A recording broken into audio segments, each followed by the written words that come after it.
Welcome back, sweet dreamer. Tonight on Sleepy Crown, we continue our tranquil journey through the great philosophers in Part 2, beginning with the cunning political mind of Niccolò Machiavelli, master of Renaissance statecraft, and gently arriving at the revolutionary era of Karl Marx, architect of modern socialism and critic of industrial society. Before you let sleep take you away, please like this peaceful tale. Share a comment about which political philosopher's ideas resonate most with your own understanding of power. And subscribe to join our growing family of dreamers. Get comfy under your blanket. Let your thoughts slow and allow the soft echo of Renaissance bells and industrial machinery to carry you gently towards sleep. If you enjoy these calming tales, we're always happy to have you here in our cozy circle of history lovers. Niccolò Machiavelli, later known as the Prince of Political Philosophy, entered this world on May 3, 1469, in the magnificent city of Florence, nestled in the heart of central Italy during the glorious height of the Renaissance. Niccolò's father was Bernardo Machiavelli, a man who had devoted himself to the study of law and earned recognition as one of the most distinguished legal minds of his generation, possessing a profound interest in classical literature and ancient philosophy. However, his family's unfortunate association with political opposition to the powerful Medici family, combined with his falling into significant tax arrears with the Florentine authorities, meant that Bernardo found himself unable to practice as a lawyer despite his considerable expertise. Instead, he was forced to struggle financially, attempting to make ends meet using only the modest income generated by his small farm in the countryside surrounding Florence. Bernardo's accumulated debt created a serious threat to his young son Niccolò's future prospects, since Florentine laws strictly prohibited the sons of debtors from holding any public office whatsoever. In 1476, additional legal restrictions were imposed that limited their ability to inherit property, since inheritors would automatically assume responsibility for any outstanding taxes owed by their deceased parents, creating a cycle of financial obligation that could span generations. Niccolò's mother, Bartolomea Machiavelli, had experienced an upbringing quite different from that of most women of her era, having grown up in a wealthy household where she received an education that was typically forbidden to young girls of the time. She had first married Niccolò Benizzi, an apothecary, and bore him a daughter. But after her husband's death in 1457, she married Bernardo and gave birth to 4 children with him.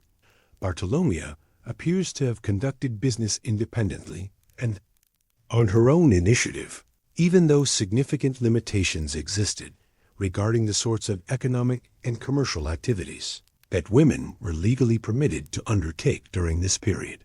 When not engaged in business affairs, she spent her leisure time playing music and pursuing reading and writing, demonstrating the intellectual interests that would influence her son's development. The young Machiavelli was born in a substantial house located near the southern bank of the river Arno, sometimes called the Palazzo Machiavelli.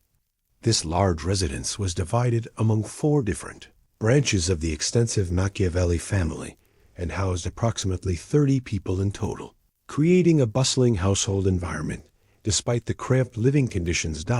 In spite of these crowded circumstances, the Machiavelli were an ancient and highly respected family in Florence who had built and maintained their considerable fortune through careers as lawyers, bankers, and successful merchants over many generations.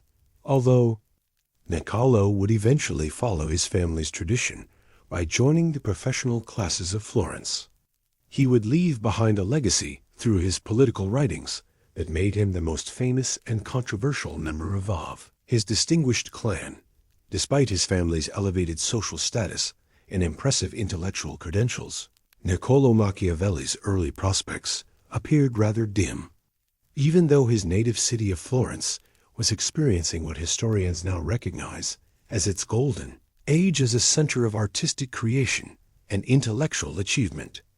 During the medieval period, Florence had been one of numerous independent city-states, scattered throughout northern Italy, and by the 15th century, it had developed into one of the wealthiest and most influential political entities in Europe. Although the city continued to maintain some republican governmental traditions from its earlier history, Florentine politics had become dominated by the enormously wealthy Medici family, who had built their fortune through banking and international commerce. The Medici did not hold any formal political offices within the city's traditional governmental structure, but they used their vast wealth and extensive influence to control Florence's political institutions effectively, including the Signoria, which was the supreme executive body consisting of 9 members and headed by the Gonfaloniere di Giustizia, or standard-bearer of justice. Under Medici patronage and influence, Florence had become the undisputed center of the Italian Renaissance. That remarkable artistic and cultural movement motivated by a passionate desire to revive and build upon the achievements of classical antiquity. The architectural masterpiece of the Renaissance in Florence was the magnificent octagonal dome of the Cathedral of Santa Maria del Fiore, designed by the brilliant architect Filippo Brunelleschi and completed in 1436, standing as a testament to human ingenuity and artistic achievement. In December 1469, the same year that witnessed Machiavelli's birth, the 20-year-old Lorenzo de' Medici succeeded his father as the de facto ruler of the city. Under his capable and enlightened leadership, Florence would rise to unprecedented cultural and political heights, earning Lorenzo the admiring nickname Lorenzo the Magnificent from his contemporaries and subsequent historians. During the 15th century, thorough knowledge of Latin and Greek had become increasingly important qualifications for aspiring Florentine public officials and anyone seeking to participate in the city's intellectual life. As an admirer of classical antiquity himself, Bernardo Machiavelli intended for his son to receive a comprehensive classical education that would prepare him for a successful career in law, state administration, or possibly the church hierarchy. After learning basic reading skills between the ages of 4 and 6, young Niccolò began studying Latin at age 7 under private tutors. Despite his father's best efforts and sincere intentions, Niccolò's education was frequently disrupted by the political and military turmoil that characterized this period of Italian history. After a failed conspiracy against the Medici in 1478, war erupted between Florence and the Pope, who controlled extensive territories in central Italy and possessed significant military forces. With his agricultural income severely reduced due to the devastating impact of warfare on his farms located south of the city, Bernardo was forced to implement cost-cutting measures. He decided to send Niccolò to study with Benedetto Riccardini, who was already providing instruction to a distant cousin, thereby sharing the educational expenses between the two families. In early 1479, the bubonic plague struck Florence with devastating force, and Bernardo made the prudent decision to send Niccolò to live with relations in the safer countryside, while he remained in the dangerous city to protect his property and business interests. During the summer months, Bernardo himself fell seriously ill with the plague, but fortunately survived this life-threatening experience, enabling him to turn his attention once again to ensuring his son's continued education and intellectual development. In January 1480, Niccolò was sent to study arithmetic with Piero Maria Caladri, a distinguished and highly respected teacher known throughout Florence for his mathematical expertise. After completing 2 years of intensive arithmetic instruction, Bernardo Machiavelli sent both Niccolò and his younger brother, Toto, to study with Paolo Sassi in November 1481. Sassi was both a priest and an accomplished grammar teacher who provided instruction in classical literature, including the works of such esteemed Roman writers as Cicero, Virgil, and Livy. After learning to read and understand the sophisticated rhetorical and literary techniques employed by these masters, Niccolò received training in translating letters from Italian into Latin, carefully imitating Cicero's distinctive style and approach. Since this educational program was specifically designed to prepare students for careers in law or government service, the letters that Niccolò was assigned to translate were carefully chosen to reflect realistic scenarios that he might encounter during his future professional career. The classical texts he studied typically included extensive discussions of morality and virtue, subjects that formed an integral part of Florence's civic culture and political philosophy. After completing his studies with Sassi, Machiavelli enrolled in the university between the ages of 16 and 18, where he attended lectures delivered by the leading scholars of his day on the most influential classical texts and contemporary philosophical questions. During this period of intensive study, Machiavelli began to employ the literary talents he had developed through his classical education to gain favor with the powerful Medici family. Lorenzo the Magnificent died in 1492, leaving behind 3 sons, Piero, Giovanni, and Giuliano. Machiavelli composed a number of verses praising Giuliano, demonstrating his early understanding of the importance of political patronage. However, Lorenzo's eldest son and designated successor, Piero de' Medici, proved to be a weak and ineffective political leader compared to his illustrious father. When King Charles VIII of France marched into Italy during the summer of 1494 to assert his dynastic claim to the Kingdom of Naples in southern Italy, Piero found himself unable to organize effective resistance. Instead of consulting with the Signoria as tradition demanded, Piero agreed to capitulate to French demands without seeking approval from Florence's governing institutions. The furious Florentines, outraged by this display of weakness and unauthorized decision-making, overthrew Piero and expelled the entire Medici family from the city. However, the Florentines struggled to establish a new and stable government in the aftermath of the Medici expulsion, creating a power vacuum that enabled the charismatic priest Girolamo Savonarola to seize political control with widespread popular support from the common people. Preaching with fiery eloquence from his pulpit in the cathedral, the moralistic and puritanical Savonarola denounced the wealth and luxury of the Medici, while claiming that the French invasion represented divine punishment for the city's accumulated sins and moral corruption. Under Savonarola's stern religious influence, luxurious items such as jewelry, paintings, books of poetry, and musical instruments were systematically collected and burned in the infamous bonfires of the Vanities, destroying countless works of art and culture in the name of religious purification. Although the Machiavelli family had traditionally been among the political opposition to Medici rule, Niccolò's earlier efforts to seek favor with the ruling family now threatened to damage his prospects under the new regime.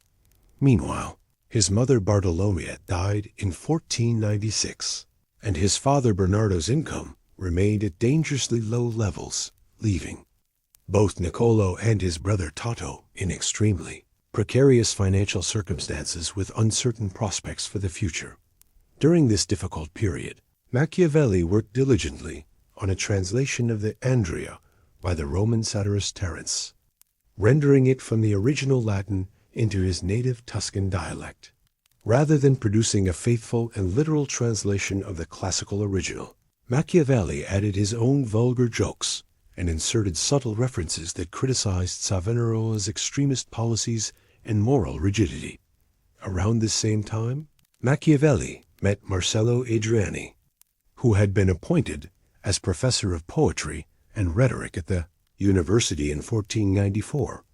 Although Savonarola preached that studying the classics of pagan Rome and Greece was sinful and spiritually dangerous, Adriani courageously promoted the wisdom of ancient authors as an invaluable guide for contemporary society. In particular, Adriani encouraged his students to apply classical rhetorical techniques in support of republican liberty and democratic ideals, directly challenging Savonarola's authoritarian approach to governance.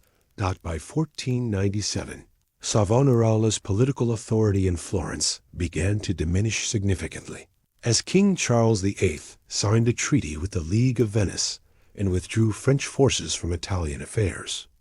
The Florentine priest had depended heavily on the French alliance for his political legitimacy and found himself increasingly exposed to attack by the papacy and its Italian allies when Florence received diplomatic assurances that the city would be left in peace if they prevented Savonarola from continuing his inflammatory preaching.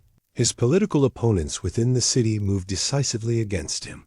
The Signoria struggled to manage the political turmoil that followed Savonarola's fall from power, and the death of the long-serving Chancellor Bartolomeo Scala further heightened tensions within the government.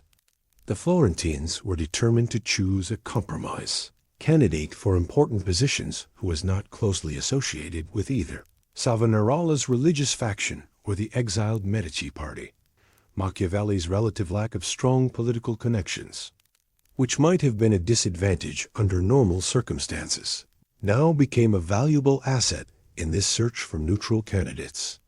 In February 1498, the 29-year-old Machiavelli ran for the office of Second Chancellor, which was responsible for managing the city's relationships with subject towns and handling domestic, administrative matters. Although he was unsuccessful in this initial attempt, his friend and mentor Marcello Adriani successfully won election to the prestigious First Chancellorship, providing Machiavelli with an influential ally within the new government. Meanwhile, the political tensions in Florence showed no signs of abating as the Signoria's continued reluctance to silence Savonarola prompted Pope Alexander VI to place the entire city under a papal interdict, threatening the spiritual welfare of all Florentine citizens.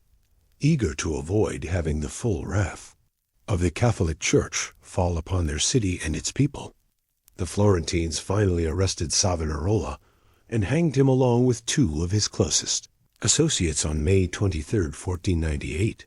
They also implemented a systematic crackdown on his remaining political supporters throughout the city, with the incumbent second chancellor stripped of his offices due to his association with the fallen priest. The Signoria immediately began searching for a suitable replacement. On June 19, 1498, the 29-year-old Niccolò Machiavelli was appointed his second chancellor, a position that transformed his political fortunes overnight and made him one of the most important officials in the Florentine government. This appointment came at an extraordinarily difficult time for the city, which was facing not only a severe constitutional crisis, but also heavy financial burdens due to ongoing military commitments. Following the unexpected death of King Charles VIII in April 1498, Florence had mounted an expensive military campaign to reconquer the strategically important port city of Pisa. Pisa had successfully rebelled against Florentine rule during the French invasion 4 years earlier and had maintained its independence since that time, depriving Florence of crucial access to maritime trade routes.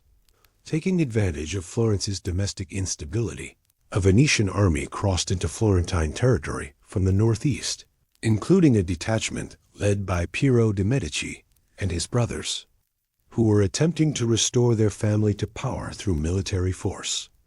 With Venetian forces threatening the important city of Arezzo, the Florentine commander, Paolo Vitelli, received orders to withdraw from the siege of Pisa to confront this new and more immediate threat to Florentine territory.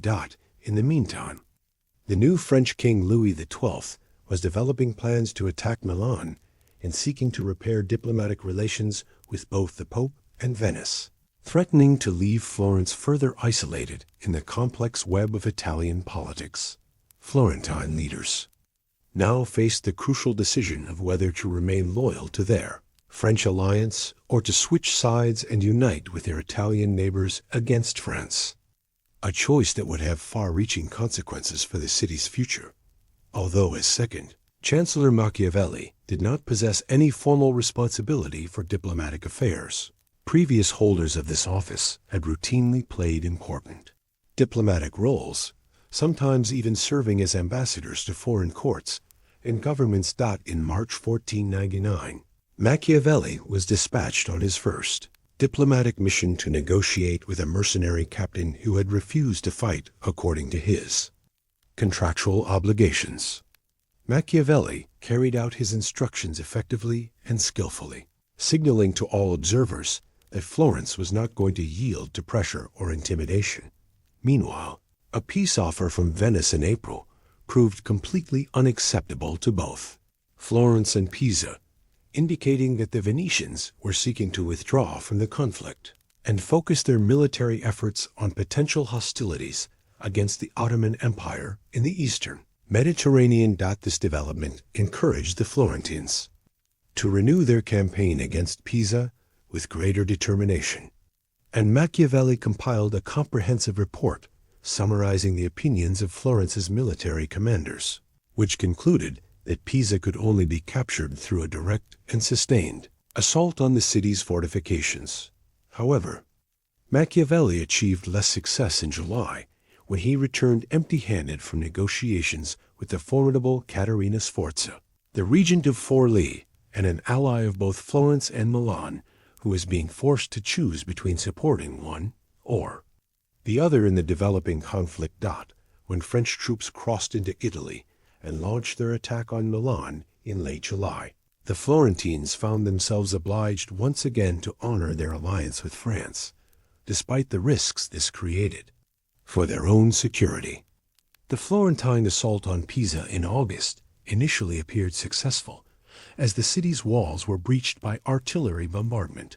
But rather than exploiting this tactical advantage, Commander Vitelli hesitated and established a siege camp beneath the walls instead of launching an immediate attack.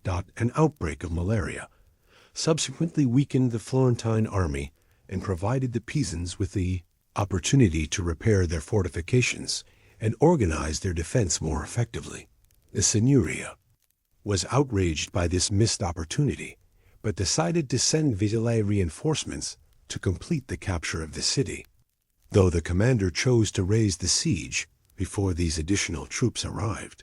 When the Signoria received intercepted letters from King Louis XII revealing that Vitelli had been conducting secret communications with Milan, they ordered his immediate arrest and return to Florence for trial. Machiavelli became convinced of Vitelli's guilt and approved his execution on October 1, 1499. Meanwhile, the Florentine army continued to struggle in its efforts to capture Pisa, prompting the Signoria to request military assistance from their French allies. When 5,000 Swiss mercenaries arrived in the spring of 1500, they proved unwilling to engage in serious fighting against the well-defended city. Machiavelli was assigned the challenging task of persuading the Swiss soldiers to fulfill their contractual obligations. But he was unable to prevent a dangerous mutiny in July, when a group of mercenaries took a Florentine commissioner prisoner and threatened to kill him unless their demands for unpaid wages were immediately met. When Florence refused to be intimidated by these threats and prepared to use force against the mutinous troops, the Swiss finally backed down and departed from Florentine territory. But their withdrawal left the Florentine army no longer capable of continuing the siege of Pisa. Failure of this expensive siege led to a significant breakdown in relations between Florence and France, with both sides blaming each other for the military setback and financial losses involved. Machiavelli was selected as one of two envoys sent to France to present the Signoria's case that the Swiss mercenaries had conspired with the Pisans, that Florence should not be required to make any further payments for soldiers who had failed to fulfill their duties. The Florentine envoys encountered considerable difficulty in making their case during a series of meetings in August and September with King Louis XII and his influential advisor, Cardinal Georges d'Amboise. French government insisted that the Signoria had to pay the 38,000 francs it still owed to the king for previous military assistance. But since Machiavelli lacked the authority to agree to these financial demands, he could only write to Florence requesting further instructions, and asking that a permanent ambassador be sent to France, although the Signoria realized that they had little choice but to pay Louis and maintain their crucial French alliance. The city's treasury was already severely strained, and they were reluctant to commit to the expense of maintaining a permanent diplomatic representative at the French court. However, Florence desperately needed help, not only to retake Pisa, but also to defend its own territories from increasingly aggressive enemies. Cesare Borgia, the illegitimate son of Pope Alexander VI, had conquered the cities of Forlì and Imola in the Romagna region, and now threatened Florentine territory from the east with his powerful army. King Louis XII was alarmed by these developments, and promised Machiavelli that he would provide military assistance if Borgia attacked either Florence or Bologna, while the Signoria agreed to pay 10,000 ducats immediately as a demonstration of their commitment to the alliance. In December 1500, the new Florentine ambassador finally arrived in France, allowing Machiavelli to return home after completing his first major diplomatic mission. By May 1501, Florence had still not yet signed a formal agreement with Louis when Borgia crossed into Florentine territory with his army. In an effort to secure French military support as quickly as possible, the Signoria sent King Louis XII 20,000 florins as an advance payment. Although Borgia promised Florence that he would not attack the city directly, he chose to employ blackmail tactics by demanding to be appointed Captain General of Florentine forces on an annual salary of 36,000 florins. Additionally, he demanded that Florence restore the Medici family to power, threatening military action if his demands were not met. The Signoria was outraged by these extortionate demands, but had little choice with Borgia's army of 10,000 men positioned threateningly on their doorstep. They reluctantly agreed to enter into negotiations, though they had no intention of accepting Borgia's terms if any alternative could be found. While Borgia eventually dropped his demands for a change in government, he was appointed Captain General, even though the city lacked the financial means to pay him the enormous salary he demanded. However, in May 1501, Machiavelli received the welcome news that Louis XII had written directly to Borgia, ordering him to leave Florentine territory immediately. On May 26th, Florence received the even more encouraging news that 30,000 French troops were marching to Naples, passing through Tuscany on their way south. In early June, when the French army approached Florence, Borgia was forced to withdraw his forces from Florentine territory without receiving a single penny from the city he had attempted to extort. Machiavelli spent most of 1501 attempting to resolve the factional conflict that had erupted in the nearby subject city of Pistoia, where competing local groups threatened to destabilize the region. For most of the year, Machiavelli and other Florentine representatives were unable to achieve significant progress, but by the end of August, both sides were engaged in peace negotiations without Florence's direct involvement. The Signoria feared that the warring factions might unite and turn against Florentine authority, and in October, Machiavelli was sent to Pistoia to gather intelligence about the political situation. Within days of his arrival, factional violence erupted once again, and on October 18th, Machiavelli was appointed Assistant Commissioner General with instructions to maintain the peace agreement while ensuring Pistoia's continued subordination to Florence.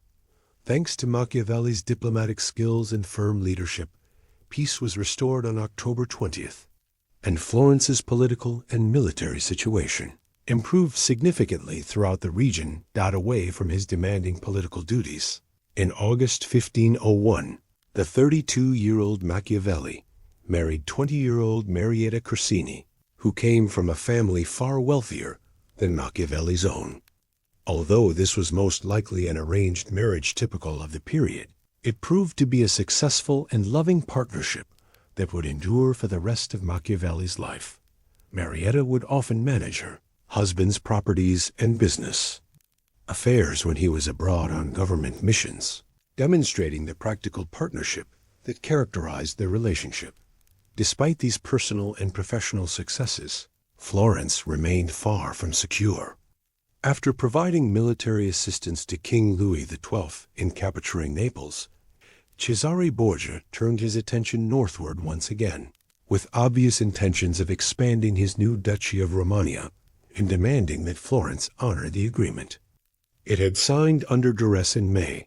Rumors that Giuliano de' Medici had offered 70,000 florins to the French for their support in restoring the Medici family to power in Florence caused considerable alarm among the Signoria. In April 1502, seeking to strengthen their position, they agreed to pay Louis XII 150,000 ducats in exchange for a promise of French protection against all enemies. Newly confident due to this alliance, the Florentines increased their military efforts against Pisa, only to receive the devastating news that the city of Arezzo had been captured by Vitellozzo Vitelli, brother of the mercenary Captain Paio. Vitelli, whom the Florentines had executed 2 years earlier. Later in June 1502, Piero de' Medici arrived in Arezzo to an enthusiastic welcome from supporters who hoped to restore the family to power in Florence. Fearing the return of the Medici more than any external military threat, the Signoria dispatched Machiavelli to assist Francesco Soderini in urgent negotiations with Cesare Borgia himself, beginning at the end of June. Negotiations with Borgia in the city of Urbino started very poorly, as the Duke of Romagna threatened to restore the Medici and reminded Florence of its military weakness and political vulnerability. Although Borgia dismissed the possibility that Louis XII would actually support Florence in a crisis, the French king was already leading an army into Italy, specifically to defend the city against Borgia's threats. Even though the desperate Borgia had moderated his demands significantly by this point, the Florentines felt confident enough to break off negotiations entirely and wait for French military support. Although Florence managed to outmaneuver Borgia on this occasion with crucial French assistance, Machiavelli warned his superiors not to underestimate the Duke of Romagna's capabilities and ambitions for the future. The crisis in Arezzo prompted the Florentines to implement important constitutional changes designed to provide greater political continuity and stability. The Gonfaloniere di Giustizia had traditionally been Florence's most prominent political leader, but like other members of the Signoria, he served only a 2-month term before being replaced at the end of August 1502. The Great Council agreed to establish the position of Gonfaloniere for life and appointed the experienced diplomat Piero Soderini to this office. As the brother of Francesco Soderini, whom Machiavelli had befriended during their mission to Borgia, this appointment represented a positive development for Machiavelli's career prospects. In the meantime, Cesare Borgia had traveled to Milan to repair his damaged relationship with King Louis XII, skillfully blaming Vitelli and his fellow mercenaries for the recent attacks against Florence. By early 1503, Borgia had regained the king's favor and even received his blessing to launch an attack against Bologna. Infuriated by Borgia's successful diplomacy in Milan, Vitelli and his fellow disgruntled mercenaries conspired to foment rebellion in the Romagna and offered a military alliance with Florence against their former employer. The Florentines recognized this approach as an opportunity to negotiate an alliance with Borgia from a position of strength rather than weakness. And in early October 1502, Machiavelli was dispatched to Imola to lead these crucial negotiations. Machiavelli discovered that Borgia was eager to reach an agreement and willing to help Florence recover both Pisa and Arezzo. But the Florentines could not conclude any formal alliance without first consulting with their French allies. As the negotiations dragged on without resolution, Borgia's bargaining position strengthened considerably as the rebellious mercenaries and their Bolognese allies proposed that he should abandon his planned campaign against Bologna and attack Florence instead. Machiavelli wrote urgently to Florence, advising his political superiors to conclude a deal immediately while terms remained favorable. But by the time he was finally given the authority to negotiate seriously at the end of October, Borgia was already in advanced discussions with the mercenaries, and Bologna, although no final agreement was reached until the beginning of December, Machiavelli could see that Florence had missed its opportunity and requested permission to return home. His request was denied, and instead, he was ordered to follow Borgia on campaign as the Duke left Imola on December 10th to meet with the mercenary captains he had decided to re-employ, although Machiavelli was relieved to learn that Borgia had decided against attacking Florentine territory. He remained concerned that the Duke could turn his army against Florence at any time if circumstances changed. After successfully restoring his authority over the rebellious Romagna, Borgia demonstrated his ruthless nature at the end of December by arresting the mercenary captains who had rebelled against him and executing them over the following days in a calculated display of power. This demonstration of strength finally convinced the Signoria to send a special ambassador to the Romagna and allowed Machiavelli to return home in January 1503, after completing one of his most challenging and educational diplomatic missions. Although the negotiations with Borgia had not achieved all of Florence's objectives, Machiavelli was now recognized as an experienced and capable diplomat who retained the support of leading political figures in the city, enabling him to continue in his position as second chancellor. Upon his return to Florence, Machiavelli was almost immediately asked by Gonfalonier Soderini to draft a speech persuading the Florentine people to accept new taxes necessary to finance increased military expenditure. Machiavelli eloquently argued that Florence had to build up its military capabilities in order to negotiate more effectively with powerful figures such as King Louis XII and Cesare Borgia. Past experience had clearly demonstrated that political circumstances could change rapidly, and the city had to be prepared to confront all potential threats to its independence. When Soderini delivered the speech on March 28, 1503, it was very well received by the audience, and Machiavelli became established as a trusted advisor to the Gonfalonier on both domestic and foreign policy matters. In April 1503, relations between France and the Borgia family had deteriorated to the point where armed conflict appeared inevitable.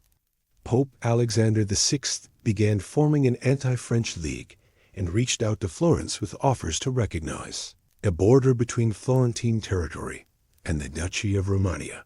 However, Florence was not prepared to abandon its crucial French alliance, especially since a French army would soon arrive in Tuscany to support their interests.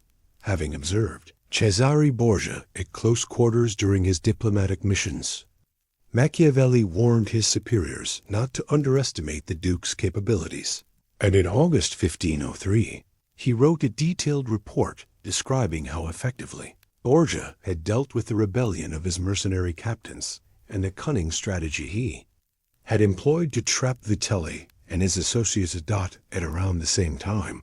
Machiavelli was working on a report advising how Florence should respond if Arezzo rose up again and joined Borgia's cause. Drawing on lessons from Roman history that he had studied extensively, he argued that rebellious cities should either be treated with complete kindness or punished with extreme severity. Florence's policy of moderation, he contended, had proven ineffective in maintaining control over subject territories. Although Machiavelli proposed a preemptive strike against Arezzo to prevent future rebellion, his superiors were afraid that any aggressive action would encourage the city's citizens to side with Borgia.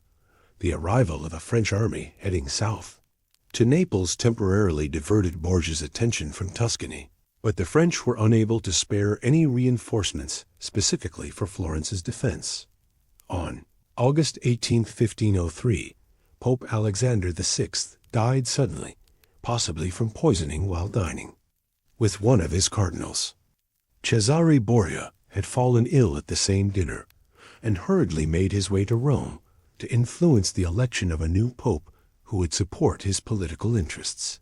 Initially, Borgia was confirmed in his offices by the newly elected Pope Pius III, but upon arriving in Rome, his opponents took to the streets and forced him to seek refuge in the Castel Sant'Angelo fortress. When the 64-year-old Pope Pius III died on October 18th after serving less than a month in office, Borgia supported the candidacy of Cardinal Giuliano della Rovere, who had promised to confirm him as Captain General of the Church's military forces.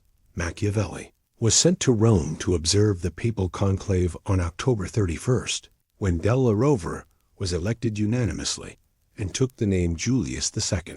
Although Florence welcomed this election, Machiavelli remained cautious, understanding that the new pope could not possibly fulfill all the promises he had made during the election process.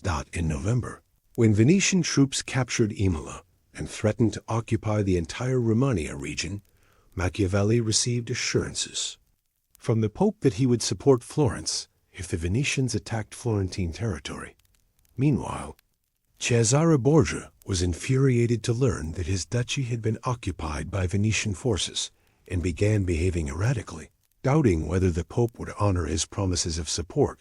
In late November, Pope Julius II arrested Borgia, and by early 1504, the former Duke of Romagna was a prisoner in Spain, ending his remarkable but brief career as a major power in Italian politics. The fall of Cesare Borgia eliminated one of Florence's most formidable and unpredictable enemies, but military developments in Naples created new concerns for Florentine security. In May 1503, Naples had been captured by Gonzalo Fernandez de Cordoba, a skilled military commander serving the Spanish kingdom of Aragon. In late December 1503, a French army sent to retake the city was decisively defeated by Gonzalo, leaving France considerably weakened in southern Italy.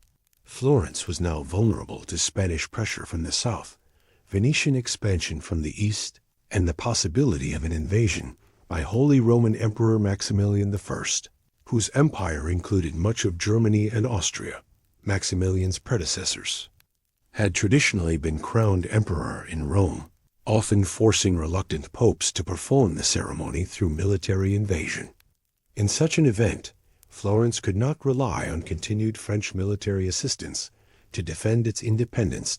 In January 1504, Machiavelli was sent to France to confer directly with King Louis XII about these developing threats.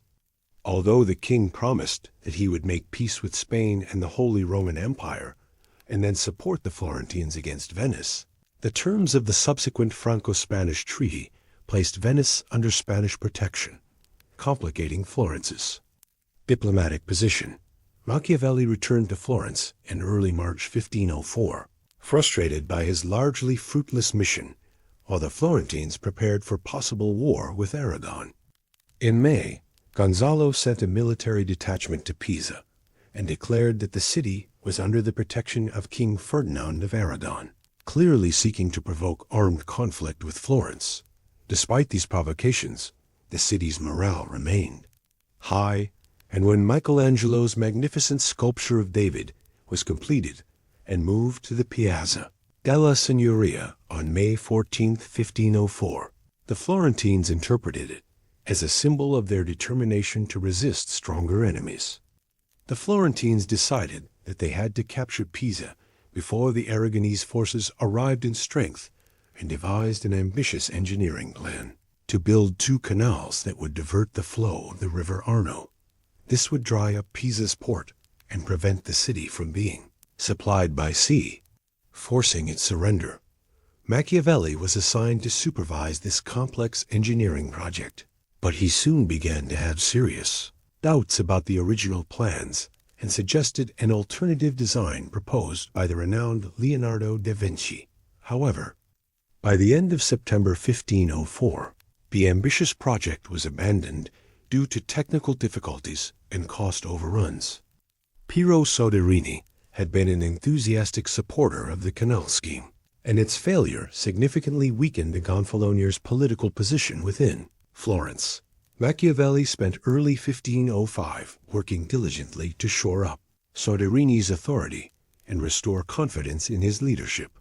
But the prospect of a Medici restoration remained a very real threat, especially if Florence were to suffer defeat at the hands of the Aragonese army. On August 17, 1505, the Florentine army finally clashed with the Aragonese invasion force. Of 3,000 men under the command of Bartolomeo d'Alviano, in a major battle that would determine the fate of the region, both armies were evenly matched in terms of numbers and equipment.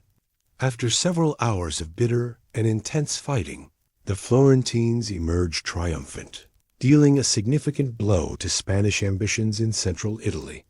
This military success encouraged Soderini and the Florentine government to launch another determined attempt to capture Pisa, and Machiavelli became closely involved in the detailed preparations for this crucial campaign.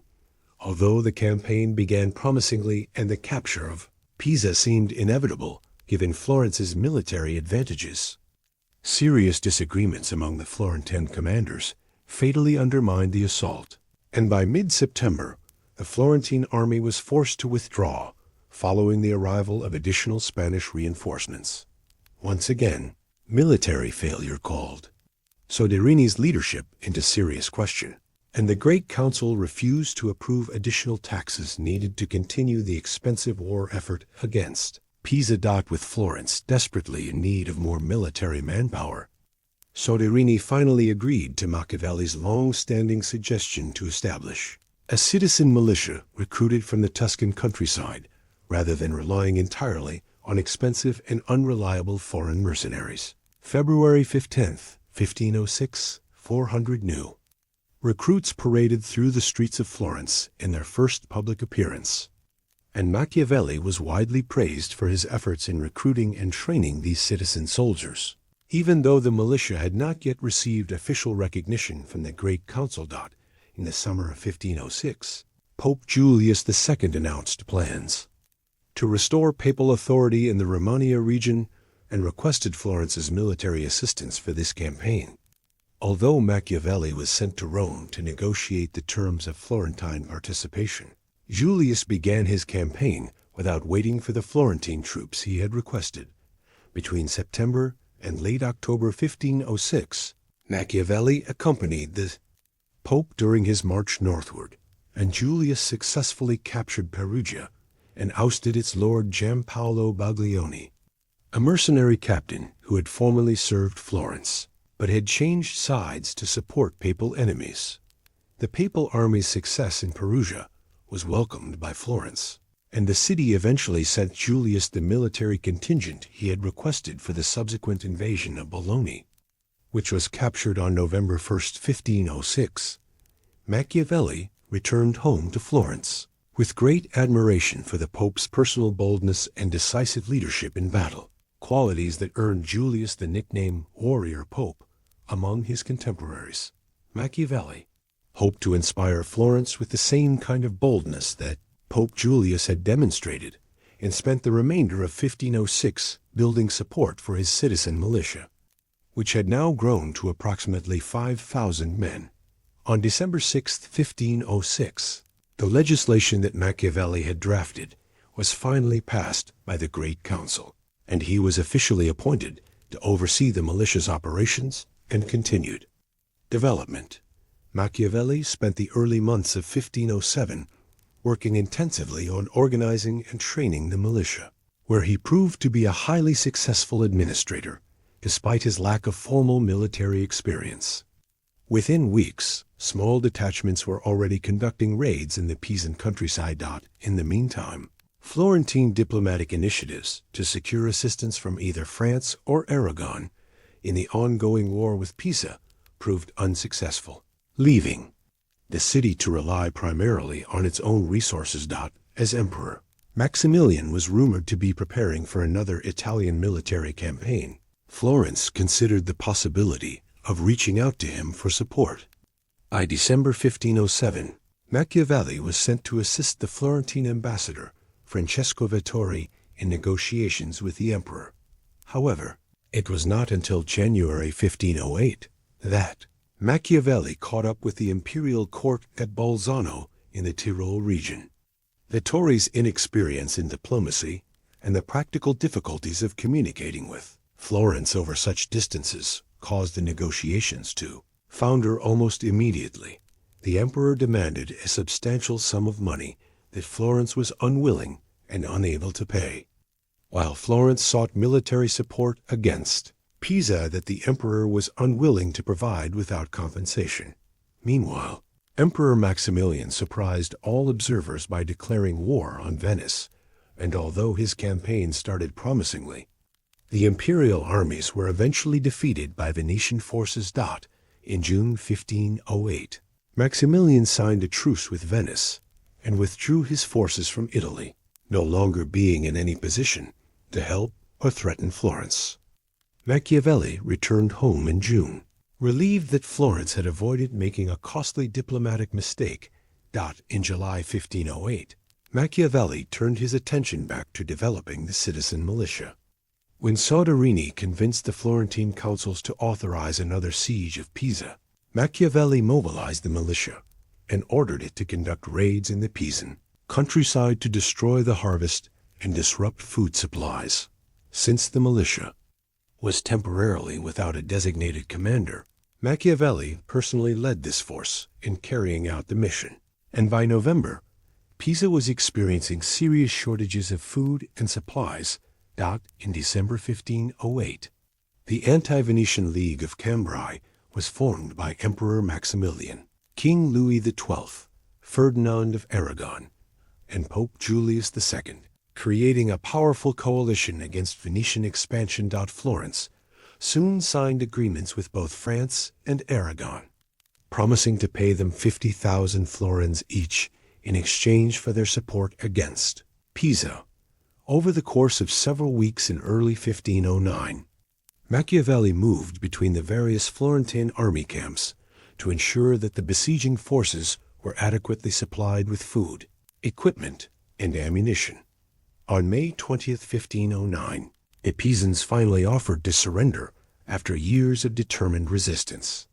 On June 8, 1509, Machiavelli had the honor of marching at the head of the citizen militia as the Florentine authorities took formal control of Pisa, ending a 15-year war that had consumed enormous resources and energy. The victory in Pisa significantly strengthened Soderini's political position in Florence, but the Gonfaloniers' authority was being gradually undermined by a growing campaign to restore the Medici family to power.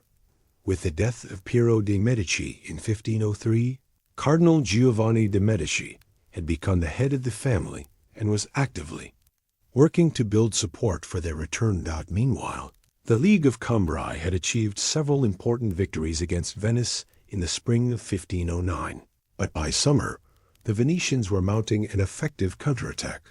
While Louis XII and Maximilian argued about how to divide their territorial gains in northern Italy, Pope Julius II began to reconsider his participation in the alliance.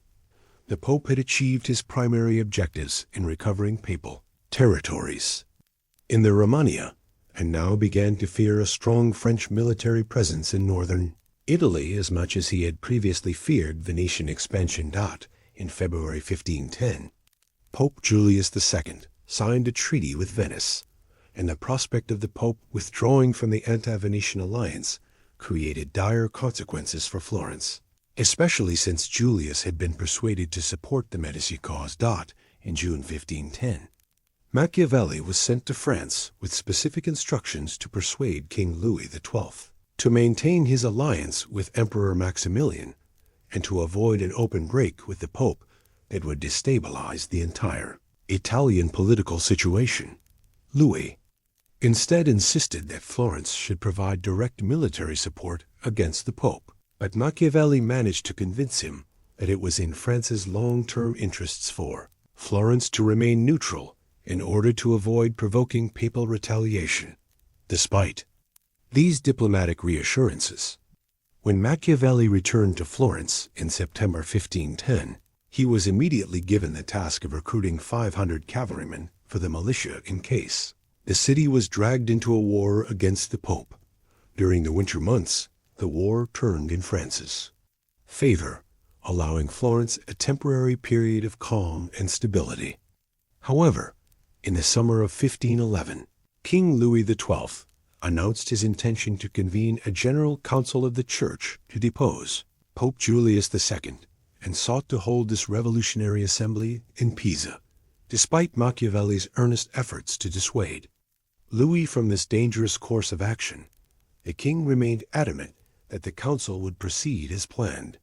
On October 5, 1511, Julius II joined Aragon and Venice in forming the Holy League directed specifically against France, placing Florence in grave danger due to its alliance with the French Dot in November.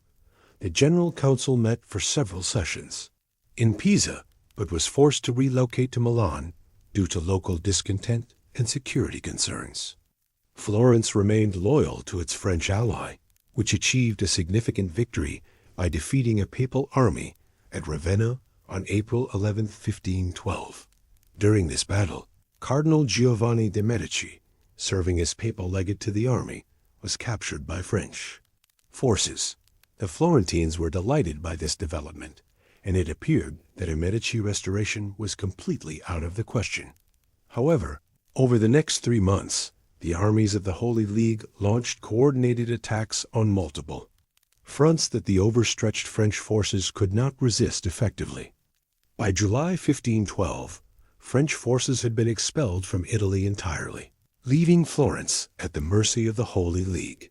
Despite Soderini and Machiavelli's desperate efforts to mobilize the citizen militia to defend the city, the devastating papal army campaign prompted the Gonfaloniere to resign at the end of August 1512, although Giuliano de' Medici re-entered Florence on September 1, 1512, and the Holy League had forced the Signoria to accept the Medici restoration. Giuliano's political position remained precarious, and he attempted to achieve stability by working with moderate politicians and former supporters of Soderini. Desperate to retain his political offices and continue his career in government service, Machiavelli now began writing pieces that praised the Medici family and their return to power. However, when the radical pro-Medici faction gained control of the Signoria, Machiavelli was dismissed from all his offices on November 7, 1512. Worse developments followed in February 1513, when Machiavelli was arrested in connection with the discovery of a conspiracy against the newly restored Medici government. Following an investigation that included interrogation under torture, Machiavelli was to be released upon payment of 1,000 florins. However, before he could raise this substantial sum, Pope Julius II died on February 21, 1513, and Cardinal Giovanni de' Medici was elected as his successor, taking the papal name Leo X. With the Medici family now controlling both Florence and the papacy. Their position had become unassailable throughout central Italy. Giuliano declared a general amnesty for political prisoners, allowing Machiavelli to be released from prison on March 11, 1513. After emerging from his prison cell, Machiavelli desperately hoped to return to Florentine public service and appealed directly to Giuliano de' Medici, as well as to Pope Leo X through mutual friends in Rome. These efforts proved completely fruitless, and Machiavelli was forced to accept that his political career had ended. He decided to move his family to one of his properties in the countryside south of Florence, where he could live more economically while contemplating his future. Although these rural surroundings provided him with opportunities for relaxation and reflection, Machiavelli continued to serve as an informal source of advice for his old friend Francesco Vittori, who was now serving as Florence's ambassador in Rome. The two men maintained an extensive correspondence discussing the constantly changing diplomatic situation, which saw the Holy League begin to disintegrate as Emperor Maximilian and the late Pope Julius II's successors turned against Venice. Meanwhile, King Ferdinand of Aragon signed a truce with Louis XII, giving the French king an opportunity to attempt retaking Milan. In early May 1513, a French army swept into Italy and conquered much of the Duchy of Milan, but was soundly defeated by an army of 8,000 Swiss mercenaries fighting for the Holy League, although Machiavelli wrote extensively to Vittori about how Pope Leo X should respond to these rapidly changing developments, perhaps hoping to demonstrate his continued value as a political advisor and win favor with the Medici. He remained unemployed and increasingly desperate. From his countryside retreat, Machiavelli began writing the short book that would guarantee his lasting fame throughout the centuries. Known simply as The Prince, this work represented his attempt to win an employment with the Medici by demonstrating the wisdom and practical insights he could offer to rulers. Careful not to mention the Medici family directly in the text, Machiavelli provided advice about how a prince who had come to power through good fortune, rather than hereditary right, could effectively consolidate his rule over his territories. In undertaking this project, Machiavelli was following an established tradition of writers and intellectuals offering guidance to rulers about effective governance. Both classical and Christian writers had traditionally suggested that the best way for a prince to maintain power was to practice virtue and moral behavior. However, Machiavelli boldly rejected such idealistic notions and argued instead that in the real world of politics, princes who attempted to be consistently virtuous would inevitably suffer defeat at the hands of external enemies and internal rivals, who were willing to use any means necessary to achieve their goals. Machiavelli argued that successful princes must be bold and audacious in their decision-making, and he frequently cited Cesare Borgia as an example of effective leadership, despite Borgia's ultimate failure.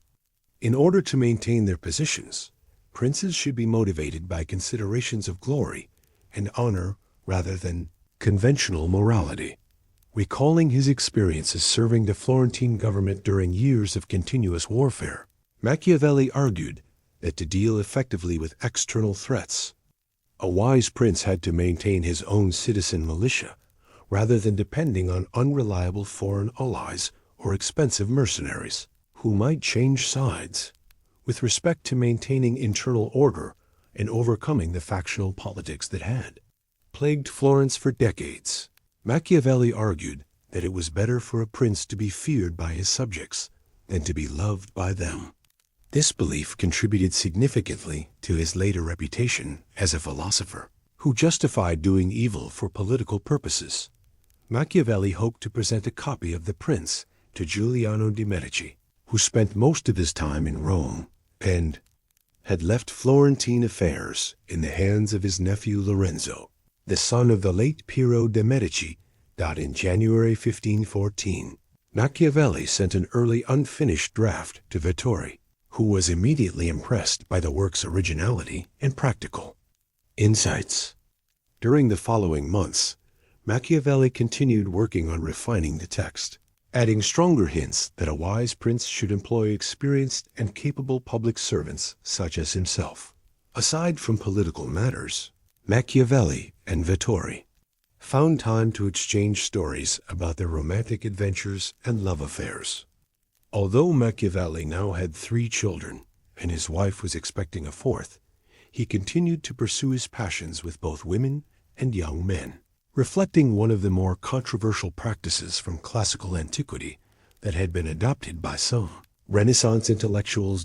In June 1514, these personal distractions provided Machiavelli with some consolation after Vittori informed him that the Medici family remained ill-disposed toward him, and neither he nor his book would be welcome in Rome for the foreseeable future. While Machiavelli was anticipating a lengthy political exile from public affairs, in December 1514, Vittori wrote to him on behalf of Cardinal Giulio de' Medici, the Pope's cousin, requesting advice on whether the Pope should form an alliance with France or with Spain and the Holy Roman Empire. Machiavelli argued strongly in favor of a French alliance, predicting that King Louis XII would ultimately achieve victory, regardless of which side the Pope supported. However, if the Pope chose to back the losing side, Louis might attempt to depose him from the papacy. By the end of December, the Tory reported that Machiavelli's letter had been very well received by the Pope, and although there was no immediate offer of employment, the Medici leadership now recognized Machiavelli's analytical talents and political expertise. When Louis XII died on January 1, 1515, his cousin and successor Francis I proved equally determined to recover Milan and launched his campaign at the beginning of July. Pope Leo X had opened negotiations with France. But when Francis proved unwilling to recognize papal sovereignty over the cities of Parma, Reggio, Modena, and Piacenza, the Pope joined the Anti-French League. On September 13, 1515, the French army was surprised by a Swiss force at Marignano and appeared to be on the verge of defeat before their Venetian allies arrived at the crucial moment and helped secure victory, enabling Francis to recapture Milan within a few weeks. From his position of strength, King Francis I signed a truce with Pope Leo X, placing the Papal States and Florence under French protection in return for the cities of Parma and Piacenza. In July 1515, Lorenzo di Piero de' Medici, who had taken command of the Florentine militia, had requested advice from Machiavelli. However, before Machiavelli could send his detailed instructions, Lorenzo was appointed captain general of the papal army in place of his uncle Giuliano, who had fallen seriously ill. After Francis I and Leo X reached their diplomatic agreement, Machiavelli decided to dedicate the prince to Lorenzo rather than Giuliano in January 1516, hoping to finally gain the young ruler's attention and patronage.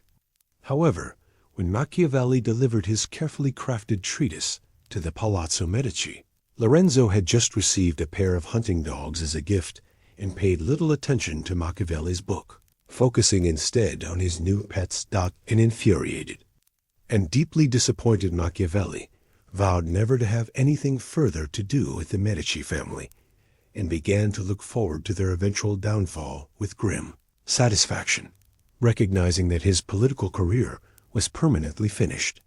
Machiavelli decided to join a group of Florentine intellectuals and writers who met regularly in a secluded garden called the Orti Oresalari, where they discussed literature, philosophy, and political theory.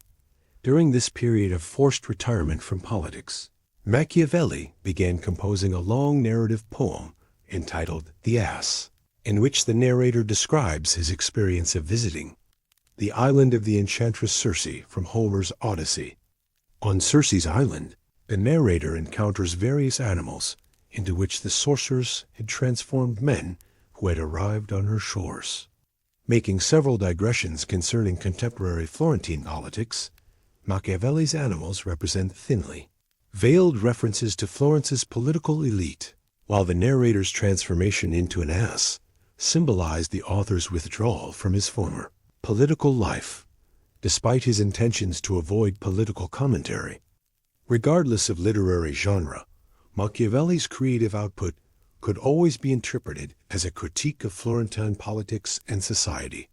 During this same period, Machiavelli wrote the theatrical play Mandragola, a 5-act comedy that tells the story of a young Florentine man named Callimaco who schemes to seduce Lucretia, a beautiful but childless married woman. Pretending to be a doctor, Callimaco offers to help the couple conceive a child using a potion made from a mandrake root. But he warns them that the first person Lucretia sleeps with after taking the potion would die from its effects. Despite her initial moral reluctance, Lucretia agrees to sleep with a stranger to protect her husband. Callimaco abandons his doctor's disguise and arranges to be kidnapped to perform this dangerous task. But even after he reveals his true identity to Lucretia, she proposes that they become lovers. Her delighted husband is so grateful for Callimaco's supposed sacrifice that he gives him the keys to their house, enabling the affair to continue. Mandragola not only satirized contemporary Florentine morality, but could also be read as an allegory of Florence being trapped in a sterile political union with the Medici, suggesting that any attempt to restore the city's liberty was justified.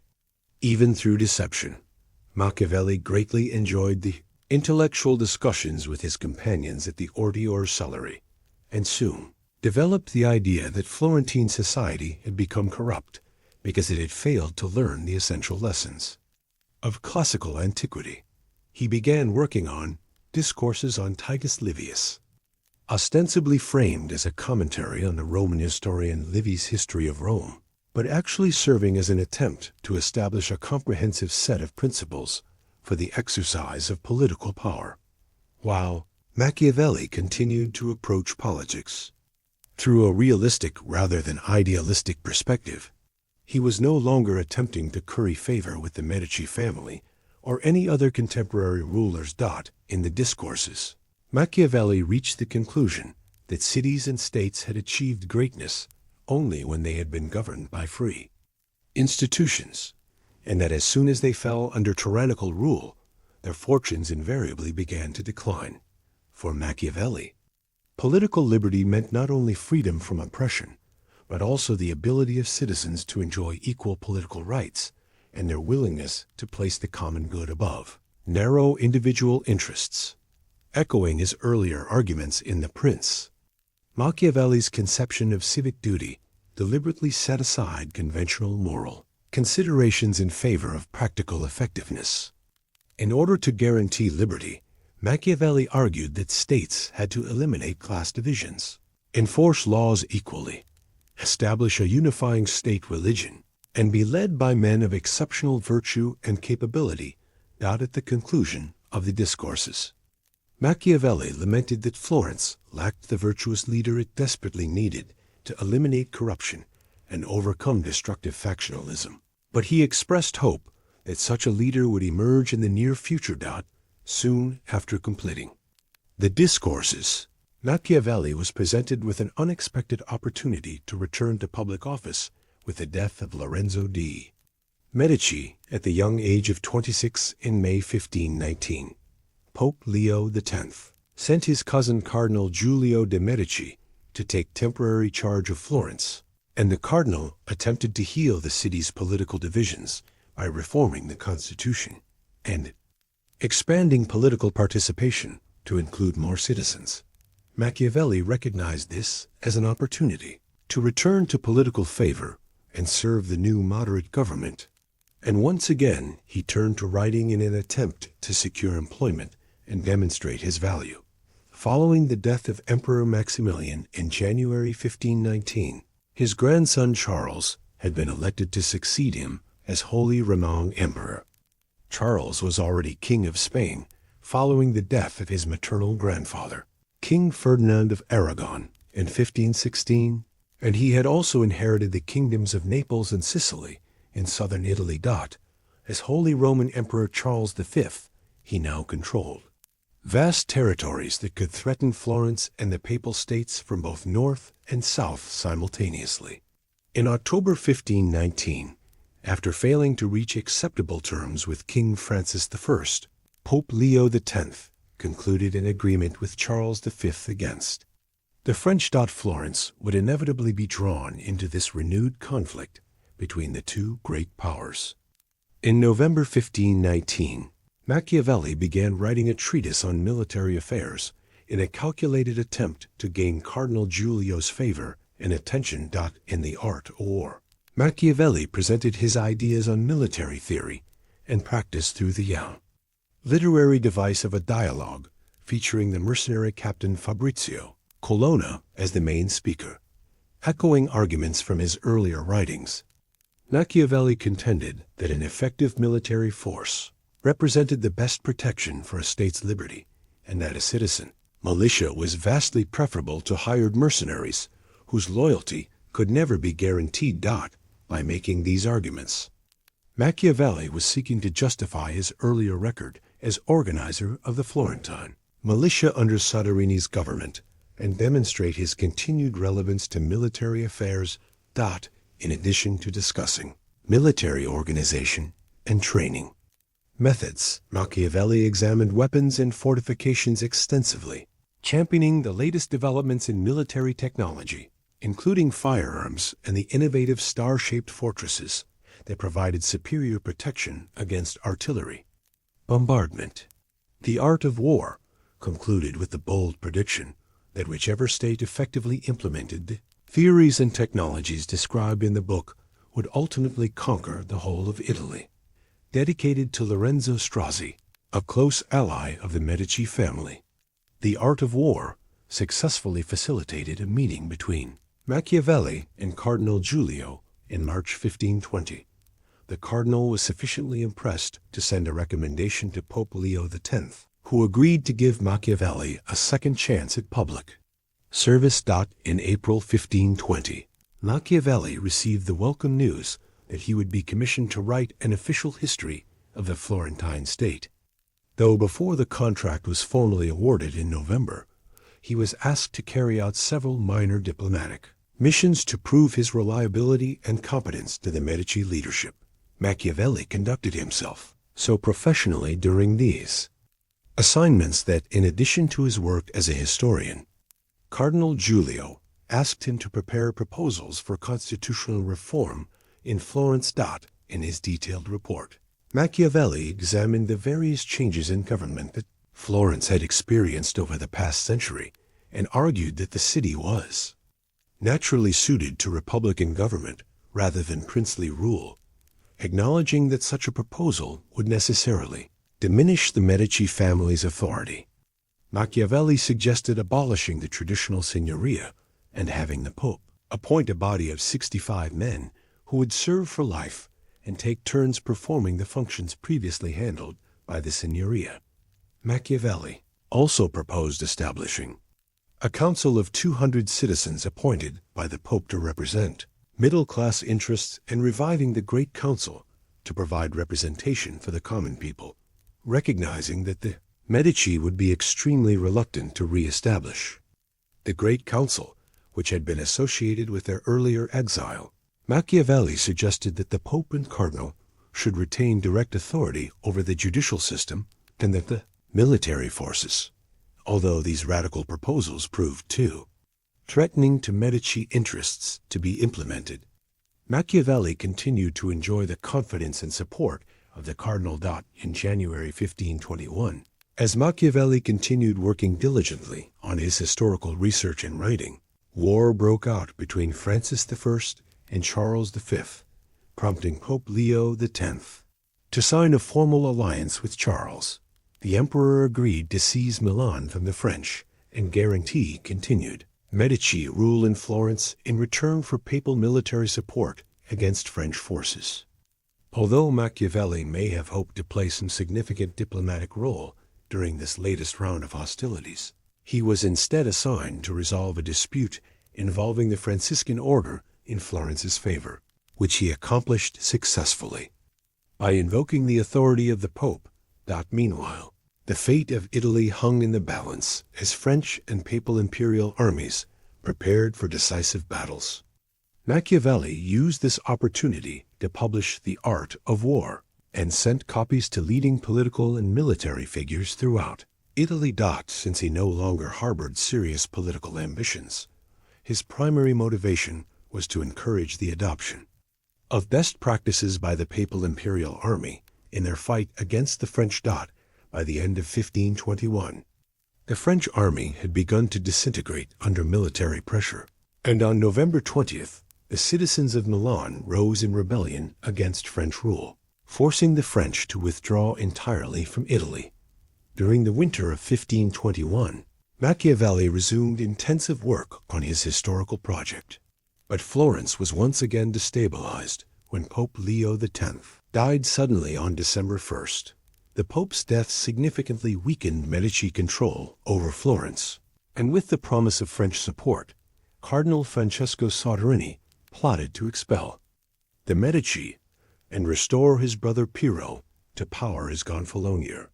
Even though Machiavelli had been friends and political allies with the Soderini family for many years, he continued to support the Medici and proposed a new set of constitutional reforms that reflected those he had suggested previously.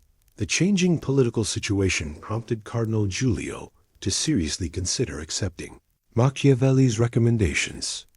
But before they could be implemented, the Soderini plot to assassinate the cardinal was discovered and defeated in April 1522. Medici control over Florence was now more secure than ever, especially when Piero Soderini died just a few weeks after the failed coup attempt. Machiavelli mourned the death of his old friend while also regretting the exile of many young intellectuals from the Orti Orselleri who had supported the anti-Medici conspiracy. Machiavelli's spirits were further dampened by the death of his younger brother, Tato, in June 1522.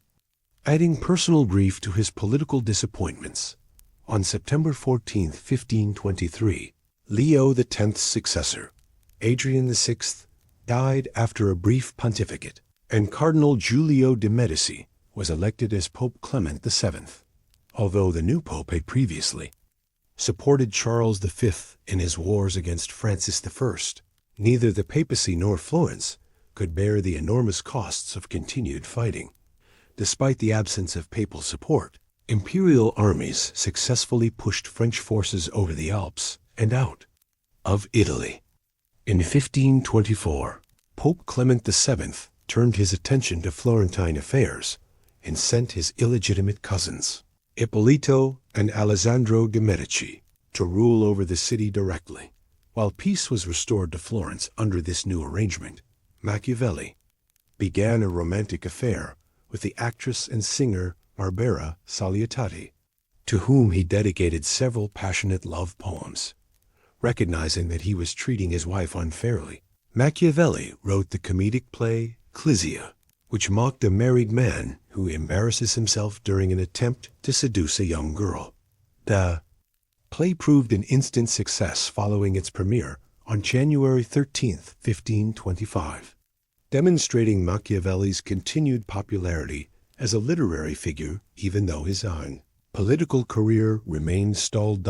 In March 1525, Machiavelli completed his Florentine histories, covering more than 1,000 years of the city's development, from the decline of the Western Roman Empire to the death of Lorenzo the Magnificent. Throughout the work, Machiavelli emphasized Florence's significant impact on Italian and European affairs, presenting the city as a major player in continental politics, rather than merely a regional power. As with his political writings, Machiavelli's history served not only as a retelling of Florence's past, but also as a guide for how the Medici could learn from historical examples to keep the city united and prosperous. He documented the endless cycles of factional conflict that had caused governments to be overthrown repeatedly throughout Florentine history, criticizing the tendency of each successful faction to exclude their opponents entirely once they gained power. By commenting critically on the Medici family's tendency toward tyrannical government, Machiavelli was advising them to open up the government to broader participation and work to balance the interests of all social classes. By adopting such policies, he argued, they would not only protect the city from internal and external enemies, but would also enable Florence to recover its liberty and former glory. While Machiavelli was putting the finishing touches on his historical work, the imperial army won a decisive victory at Pavia on February 24, 1525, during which King Francis I was taken prisoner. This battle proved disastrous for Pope Clement VII, who had been forced to side with France in late 1524. During subsequent negotiations with Charles V, the emperor demanded that Florence, Siena, and Lucca should be placed under direct imperial rule.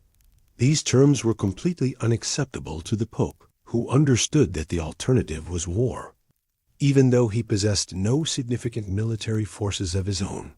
When Machiavelli presented his completed Florentine histories to Pope Clement VII in May 1525, he also delivered a proposal for establishing a citizen militia in the Romagna to defend papal territories against the imperial army. although Clement VII supported the idea in principle. When Machiavelli arrived in the Romagna to implement the plan, he was informed by local officials that the scheme was completely unworkable due to local conditions. In January 1526, France and Spain signed a treaty in which Francis I renounced his claims on Milan and Naples, but when the French king was released from prison, he immediately renounced the treaty and began preparing for renewed warfare.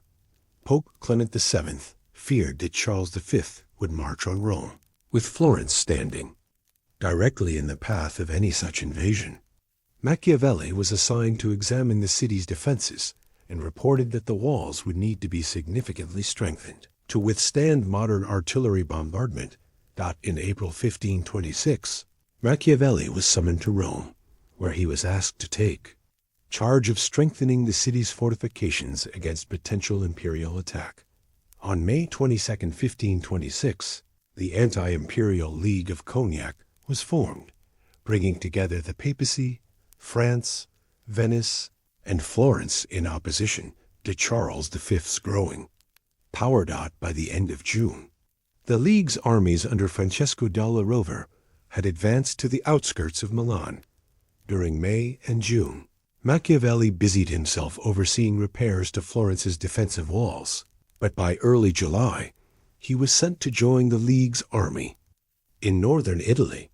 While della Rovere hesitated to launch a direct assault on Milan, Machiavelli received disturbing news from Rome in September that the powerful Colonna family had assembled an army to oppose the Pope, forcing Clement VII to escape to the Castel Sant'Angelo for safety.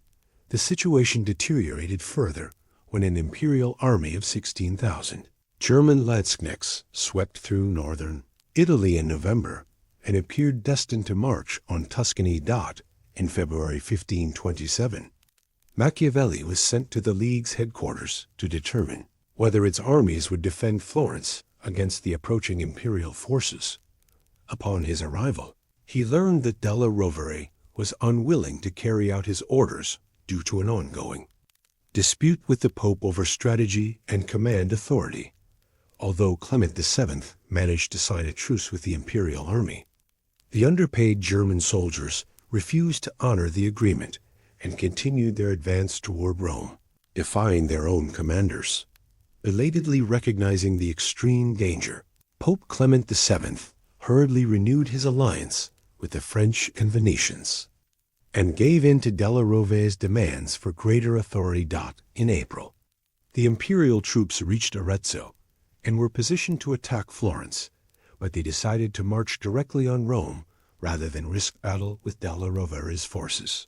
May 6, 1527, the imperial army sacked Rome in one of the most traumatic events of the Renaissance, and less than 2 weeks later, on May 16th, the Medici were expelled from Florence, and the Republic was restored for the final time. When Machiavelli returned to Florence following these dramatic events, he welcomed the restoration of Republican government and hoped desperately that he would finally return to public office after 15 years of exile. However, his declining health and his long association with the Medici meant that he was overlooked by the new Republican leadership, despite his well-documented commitment to Republican ideals throughout his writings. The profound disappointment of being rejected by the very Republican government he had always advocated caused Machiavelli's already fragile health to decline precipitously. On June 21, 1527, Niccolò Machiavelli died at the age of 58, and he was later buried in the Church of Santa Croce in Florence, sharing his final resting place with the great scientist Galileo and the renowned artist Michelangelo. Niccolò Machiavelli had dedicated his entire adult life to serving his beloved native, Florence, during one of the most turbulent and politically unstable periods in the history of the Italian peninsula. Although he personally preferred Republican government and spent the most productive years of his career serving the Florentine Republic under Soderini, he demonstrated remarkable pragmatism by setting aside factional loyalties when necessary to promote the city's stability and prosperity.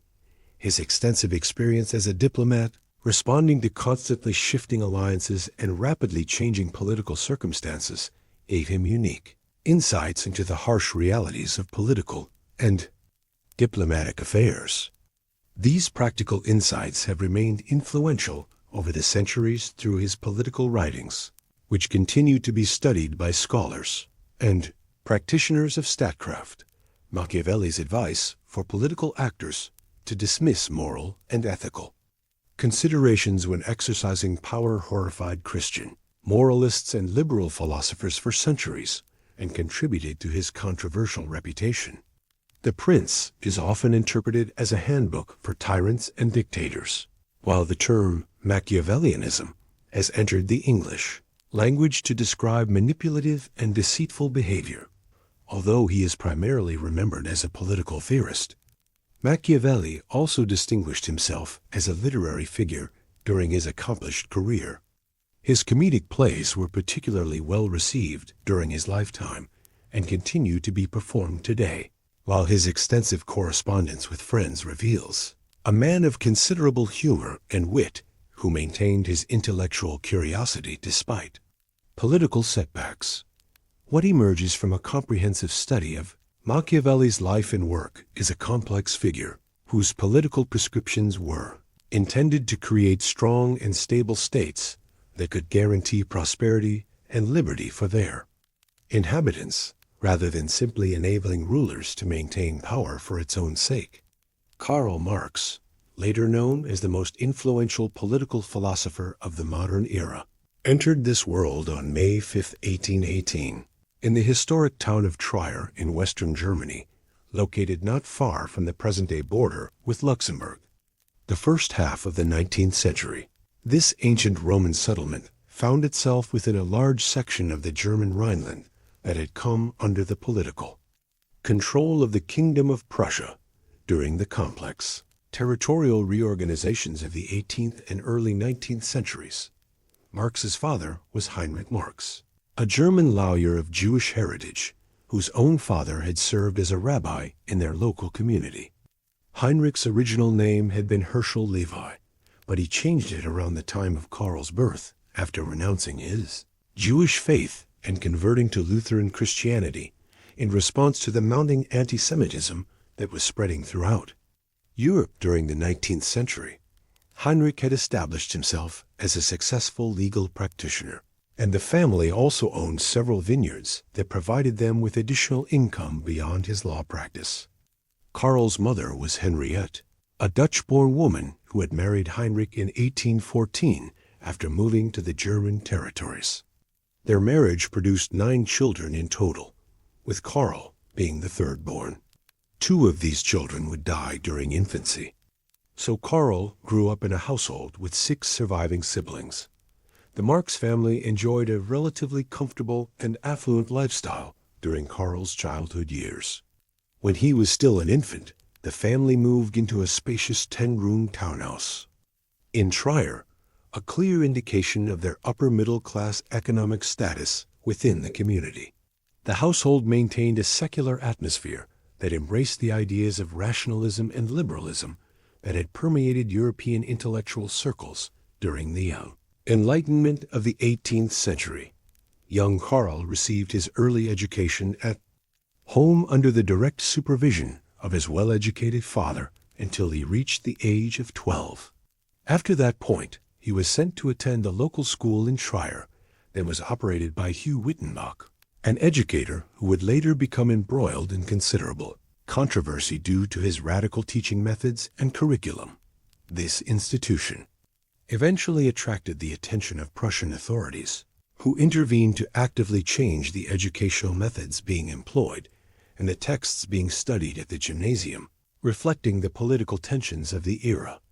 Apart from these educational controversies, Marx's childhood appears to have been relatively peaceful and uneventful.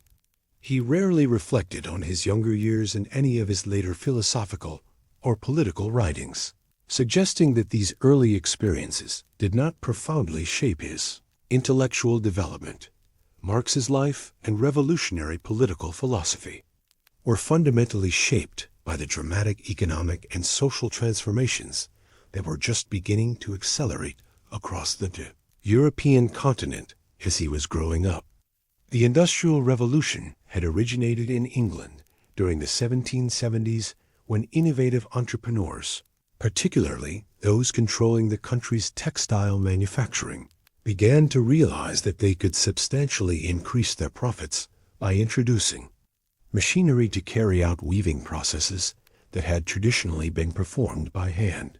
Furthermore, they discovered that they could achieve what economists now call economies of scale by placing large numbers of these machines within single buildings, creating what soon became known as factories. As steam engines were introduced to accelerate the production process even further, the demand for coal to fuel these engines expanded dramatically. This was the fundamental beginning of the Industrial Revolution that would transform human civilization. New industrial methods did not spread quickly to continental Europe, however. The rest of the continent was slow to absorb these revolutionary ideas, a delay that was exacerbated by the widespread unrest and warfare created by the French Revolutionary and Napoleonic Wars between 1792 and 1815. However, from the 1820s onward, many European countries began to industrialize at an increasingly rapid pace. The Low Countries led this continental transformation, followed by parts of northern France and western Germany, particularly in the Rhineland and rural regions where abundant coal and mineral resources were readily available. Marx was therefore born into a region that was emerging as one of the primary centers of industrial development on the European continent from the 1820s onward. During his formative childhood years, the Industrial Revolution represented both a blessing and a curse for human civilization. It was undoubtedly one of the key social and economic phenomena that created the modern world as we know it. The economies of European states and other Western countries in the Americas, including the United States, Canada, and Argentina, began to experience historically unprecedented economic growth as a direct result of industrialization. The material standard of living achieved by people in countries like England and Germany became higher than any society in human history had ever experienced. Our contemporary lives of convenience and comfort in the 21st century are, in many fundamental ways, the direct result of the Industrial Revolution. Yet, industrialization came with severe social costs and human suffering. During medieval and early modern times, most people worked as agricultural laborers. They worked intensively during certain seasons of the year, specifically during planting and harvest periods. But for much of the year, they had relatively little work to do. Life was certainly precarious, and people were generally quite poor. Yet it was also not overwhelmingly burdensome during certain times of the year. Industrialization fundamentally changed this traditional pattern of work and life. Agricultural reforms and rapidly growing populations forced large numbers of people into emerging industrial cities such as Manchester, Sheffield, Newcastle, Liege, and Aachen, places that had been minor towns just a generation or two earlier. In these new industrial centers, workers were paid poorly to work extremely long hours in factories, mines, and on construction projects building railways and steamships from the 1830s and 1840s onward. Adult men were expected to work up to 70 hours per week in some circumstances, while women and children as young as 8 or 9 years old were working 55 to 60 hours per week. When these urban workers, whom figures like Marx would soon term the proletariat, returned home after their exhausting labor, it was to cramped and unsanitary tenements that were regularly plagued by outbreaks of cholera, the epidemic disease that ravaged Europe's industrial cities between the 1830s and 1890s. This was the social and economic context that must be understood when evaluating Marx's subsequent intellectual and political career. In 1835, after turning 17 in May of that year, Marx was sent to study at the University of Bonn, located not far to the north of his native Trier. A disagreement with his father over the future direction of his studies and career led to Karl, who was more naturally inclined toward philosophy, reluctantly agreeing to study law as a compromise. However, his attention never focused seriously on legal studies. Instead, he became more interested in extracurricular activities, such as his membership in the Trier Tavern Club, whose primary purpose can be easily inferred from its name. Within a year, his parents, frustrated by his apparent lack of direction and academic focus, insisted that Karl transfer to the University of Berlin, a more prestigious and academically demanding institution. He would pursue his studies there for several years, working toward both a bachelor's degree and more advanced qualifications. These proved to be formative and transformative years for the young Marx. His father, Heinrich, died in 1838, and despite their occasional disagreements, the two had maintained a relatively close relationship. Heinrich's death created both an emotional void and serious financial difficulties, as the surviving members of the large Marx family suddenly found themselves facing an uncertain economic future. Meanwhile, in Berlin, Karl experimented with various potential career paths, spending time during the late 1830s attempting to write fictional novels and plays, though he soon abandoned these literary ambitions as impractical. Ultimately, Marx was drawn to the philosophical ideas of Georg Wilhelm Friedrich Hegel while studying in Berlin.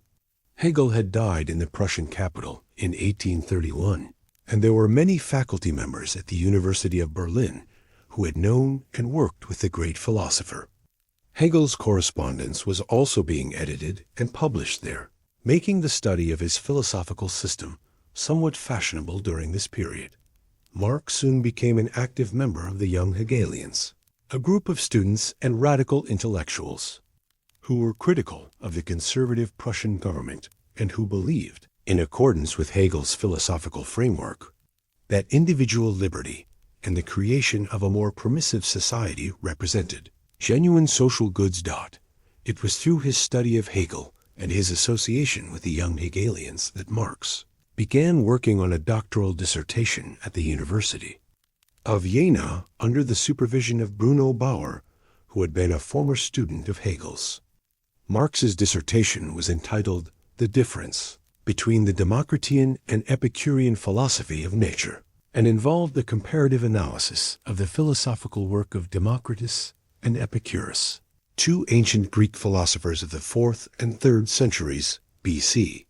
Democritus had been a formative figure in the early development of physics, having hypothesized the existence of atoms long before modern science, while Epicurus was the founder of the influential Greek philosophical school known as Epicureanism. Marx successfully defended his thesis in 1841. Following the completion of his university studies at Berlin and Jena, Marx gave serious consideration to pursuing an academic career and had already gained some teaching experience. However, the political environment within the Kingdom of Prussia was far from conducive to such aspirations, and the young Hegelians had attracted the attention of government authorities who viewed them as potentially subversive due to their radical political views. Marx consequently decided to become a political writer instead of an academic, but he soon encountered difficulties with press censors in Berlin who restricted the publication of his work. Realizing that there was little opportunity for the free expression of his ideas within Prussian territory, Marx decided to leave for Paris in October 1843. This departure marked the beginning of a period of approximately 6 years during which Marx lived a somewhat nomadic existence, moving frequently between different European cities. He spent 2 years in the French capital, for instance, but this period was brought to an end in 1845, when Marx and several other radical political writers were expelled after the French government received a request from Prussian authorities to remove them, based on their publication of articles critical of the Prussian government. This expulsion led Marx to Brussels, the capital of the Kingdom of Belgium, one of Europe's newest independent nations, having emerged from centuries of Burgundian, Spanish, and Austrian rule following the Belgian Revolution of 1830. Marx would work from Brussels for the next 3 years, before also being expelled from there for violating his agreement not to engage in subversive political activity. A brief period would follow in Cologne, before Marx finally made London his permanent home in 1849, where he would remain for the rest of his life. By the time Marx adopted this lifestyle as a wandering political writer in 1843, he had married Jenny von Westphalen, a member of a minor aristocratic family in Western Germany. Jenny was 4 years older than Karl, and they had known each other as children and teenagers in Trier, before resuming their acquaintance and marrying in 1843. Jenny's family had serious reservations about her marriage to the thickly bearded, bohemian, and seemingly dissolute political writer, despite his obvious intellectual abilities. Such relationships could create complex family dynamics. Karl would maintain cordial relations with Jenny's brother Ferdinand, who served as Minister of the Interior of Prussia for much of the 1850s, a man who oversaw policies that were the complete antithesis of everything Marx advocated politically. The marriage between Karl and Jenny would produce 7 children, though 4 would die during infancy and childhood, a tragically high mortality rate, even at a time when infant death was beginning to decline due to medical advances. The 3 children who survived to adulthood were all daughters: Jenny, Lavra, and Eleanor. Each would become political activists, writers, and committed socialists in their own right. Family life with the Marx household was often chaotic and financially precarious. The family was never wealthy or even comfortably middle class, living in a cramped 2-room house for many years in London, while they spent years moving around with Karl, often renting homes under assumed names to avoid political interference in his activities. Marx could be viewed as somewhat neglectful as a father, since he often prioritized advancing his own writing career over ensuring the material well-being of his family. However, he was also described by those who knew the family as a devoted and affectionate father when he was present. His daughter's later decisions to follow in his political footsteps suggest that they developed genuine affinity for their father's work and ideals. Persistent rumors of an extramarital affair later in Marx's life with the family housekeeper, Helene Demuth, allegedly producing an illegitimate son named Frederick Demuth, have never been substantiated conclusively and remain largely based on gossip and speculation rather than documented evidence. The itinerant years that Marx spent moving between Berlin, Paris, Brussels, and Cologne during the 1840s were among the most intellectually productive of his entire life. He composed numerous books, articles, and essays during this period, although he was unable to find publishers for many of them due to their controversial content and his growing reputation as someone whom Prussian censors and other authorities were monitoring closely. These works covered an impressive range of subjects and demonstrated the breadth of Marx's intellectual interests. A critique of Hegel's philosophy of right was, as the title clearly indicates, an examination and criticism of elements of Hegel's political and philosophical ideas.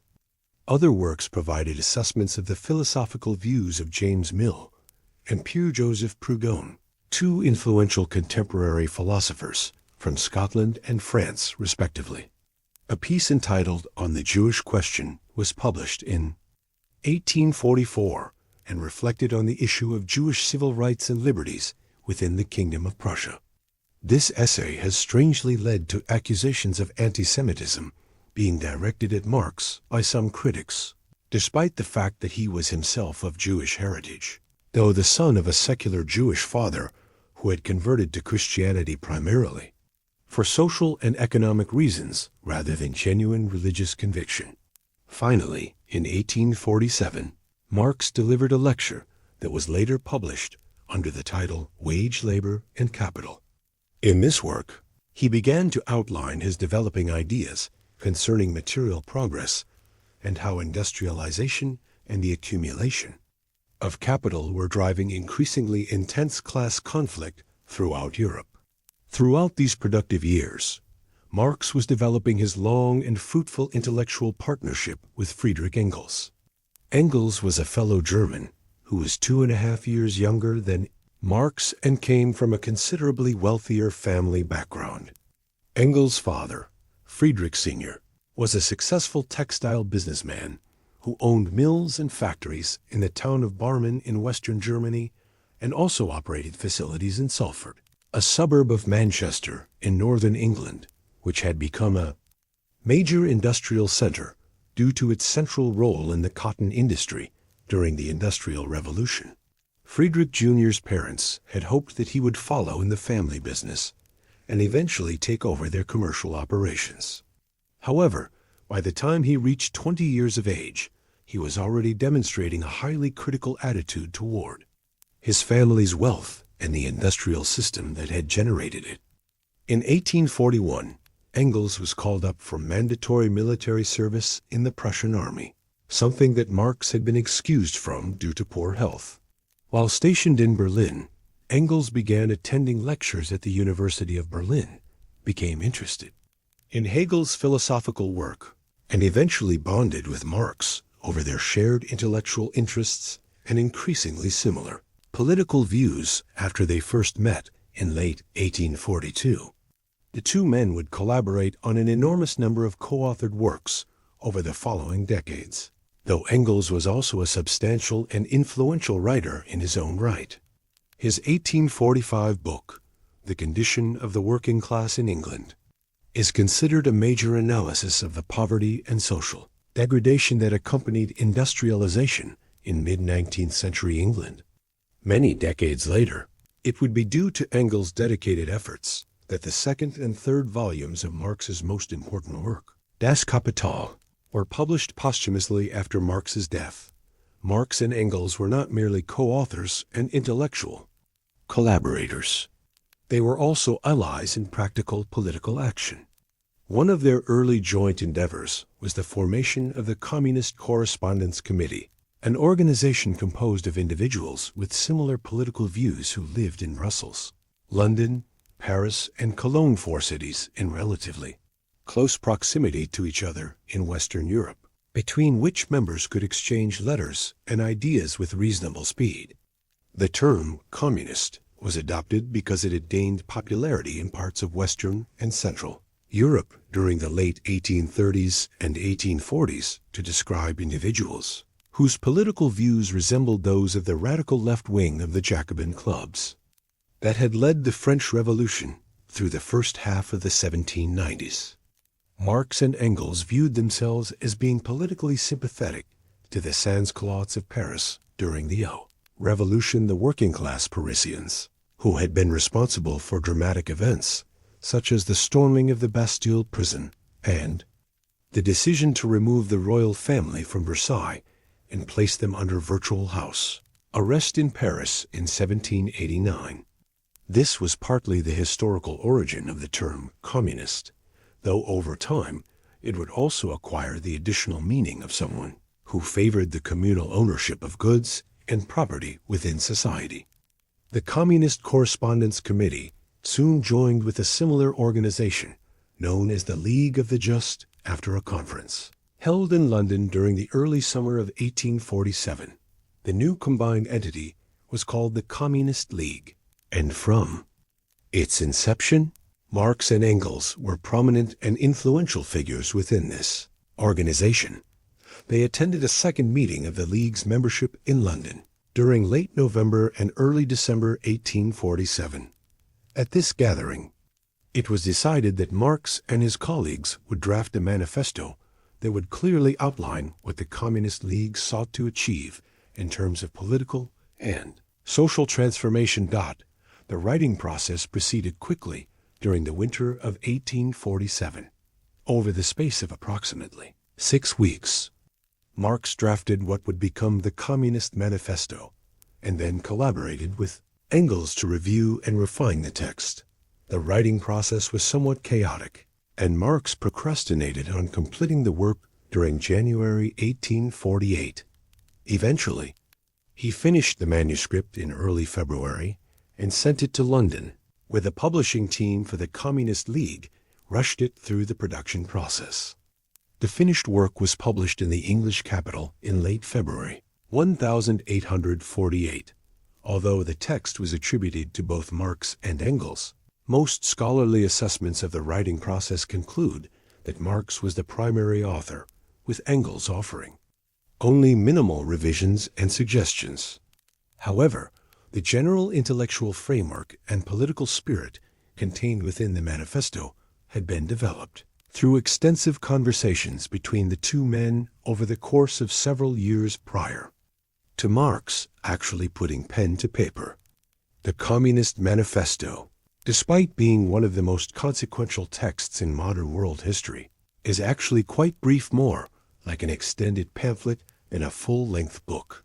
It extends to approximately 14,000 words in modern editions, depending on the editorial conventions and formatting choices employed by different publishers.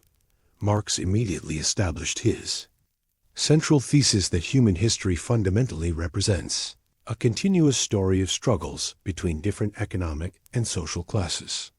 In ancient Rome, this conflict had been between patricians, plebeians, and enslaved persons. During the medieval era, the primary struggle was between feudal lords, knights, and the serfs who worked their agricultural estates. Now, in the emerging industrial age, Marx asserted the crucial conflict was between the bourgeois factory owners and professional classes, who controlled society, and the growing proletariat of urban workers who provided the labor. Marx severely criticized the changes that industrialization had imposed on traditional society, declaring, "The bourgeoisie has torn away from the family its sentimental veil, and has reduced the family relation to a mere money relation."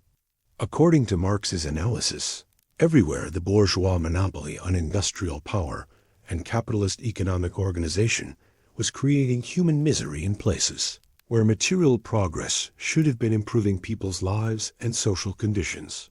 Marx was particularly critical of the widespread use of child labor in factories and mines, which had proliferated as industrialists sought to maximize their profits by employing the cheapest possible workers. The solution to these social problems, Marx argued, lay with the Communist League and other organizations with similar goals and methods. Private property should be completely abolished, and henceforth, factories, mines, shipyards, farms, and other economic and social utilities should be placed under communal state ownership rather than individual control. With this fundamental transformation accomplished, collective decisions could be made by the proletariat to expand access to education, create better working conditions, and ensure that all members of society received an equal share in the benefits of industrial growth and material progress. Marx concluded his pamphlet with a famous phrase that served as the slogan of the Communist League: "Workers of the world, unite. You have nothing to lose but your chains." The Communist Manifesto has become one of the most controversial and influential texts ever written, though this significance stands in sharp contrast to how uncontroversial it appeared at the time of its publication. The manifesto was essentially the articulation of a policy platform for a new political movement, and political groups regularly publish similar documents outlining their objectives and methods. Revolutionary documents and idealistic political statements of this kind were hardly novel in European intellectual history. In England, during the Civil War period of the 1640s, a wide variety of revolutionary schemes to completely reorganize the foundation of society had been proposed and debated. John Milton, a political theorist from that era, had significantly influenced Marx through his literary work Paradise Lost, which contained implicit political themes. The very concept of establishing a United States of America from the British colonies lying between New Hampshire and Georgia was considered quite radical when the Founding Fathers developed this idea in 1776. Perhaps most importantly, political treatises arguing in favor of social and political utopias similar to those outlined in the Communist Manifesto had been produced as far back as the 4th century BC, when the Athenian philosopher Plato composed the Republic. Lengthy commentary describing his vision of an ideal state, Plato had argued in favor of something resembling communal ownership of goods and property. And one could argue that the English Lord Chancellor Thomas More had offered proto-communist ideas in his famous treatise, Utopia. In this historical context, Marx's text was hardly a completely unprecedented departure in European political thought. It has been speculated that Marx was heavily intoxicated while writing the Communist Manifesto, which would be quite ironic, given that this brief treatise would become one of the most influential texts ever written. Part of the reason Marx had procrastinated in finishing the work during January 1848 was that he had traveled to Ghent to establish a branch of the Communist League there, and spent more than a week in the smaller Belgian city, much of it apparently spent drinking, before returning to Brussels, where an ultimatum from the League headquarters in London to complete the manifesto was waiting for him. Marx then rushed to finish the work over the following few days. There is no question that Marx was consuming alcohol throughout this period, and available evidence suggests that he met the definition of a high-functioning alcoholic. He had begun drinking heavily during his early student days in Bonn, and continued this habit for the next 5 decades. This was not the typical pattern of moderate beer consumption that characterized European life in early modern times, when drinking alcohol was often safer than consuming potentially contaminated water. Instead, Marx had developed a preference for wine and liquor, combined with a rich diet and regular cigar smoking. By the late 1840s, when he was just entering his 30s, he was already experiencing a growing range of health problems, some probably related to liver disease and other alcohol-related conditions, even as the Communist Manifesto was being published in London at the end of February 1848. A wave of revolutionary activity was sweeping across Europe. This movement began in the city of Palermo on the island of Sicily in January 1848 and rapidly spread throughout the continent. By March and April, major revolts were underway in places such as Poland, Hungary, France, much of Germany, Denmark, the Swiss Confederacy, and Ireland, while virtually every other European country witnessed significant popular protests, if not full-scale revolutionary uprisings. The revolutions of 1848, also known as the Spring of the Peoples, led to wide-ranging political changes in countries like France, Hungary, and Italy, and threatened to overthrow entire governments in Germany and other regions. In the aftermath of these revolutionary movements, there were systematic crackdowns on perceived political extremism throughout Europe.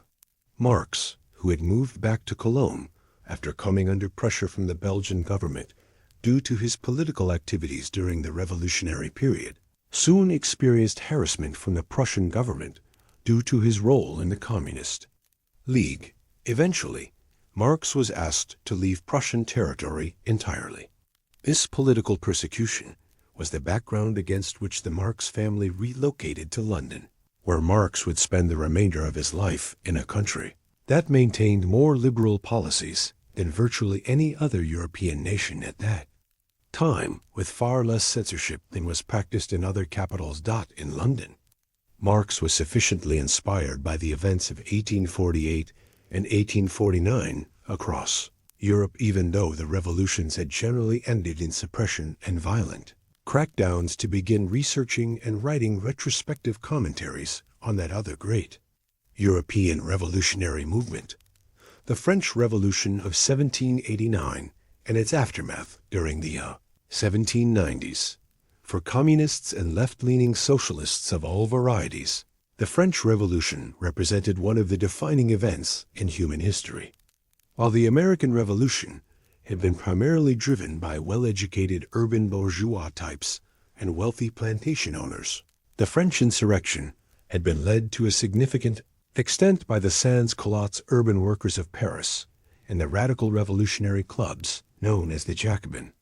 The French Revolution had been both a movement to overthrow the ancien regime of monarchy, aristocracy, and established church, and an effort to establish a completely new type of society based on the principles of liberty, equality, and fraternity. Marx and many other revolutionaries hoped to launch a similar transformative revolution in their own era.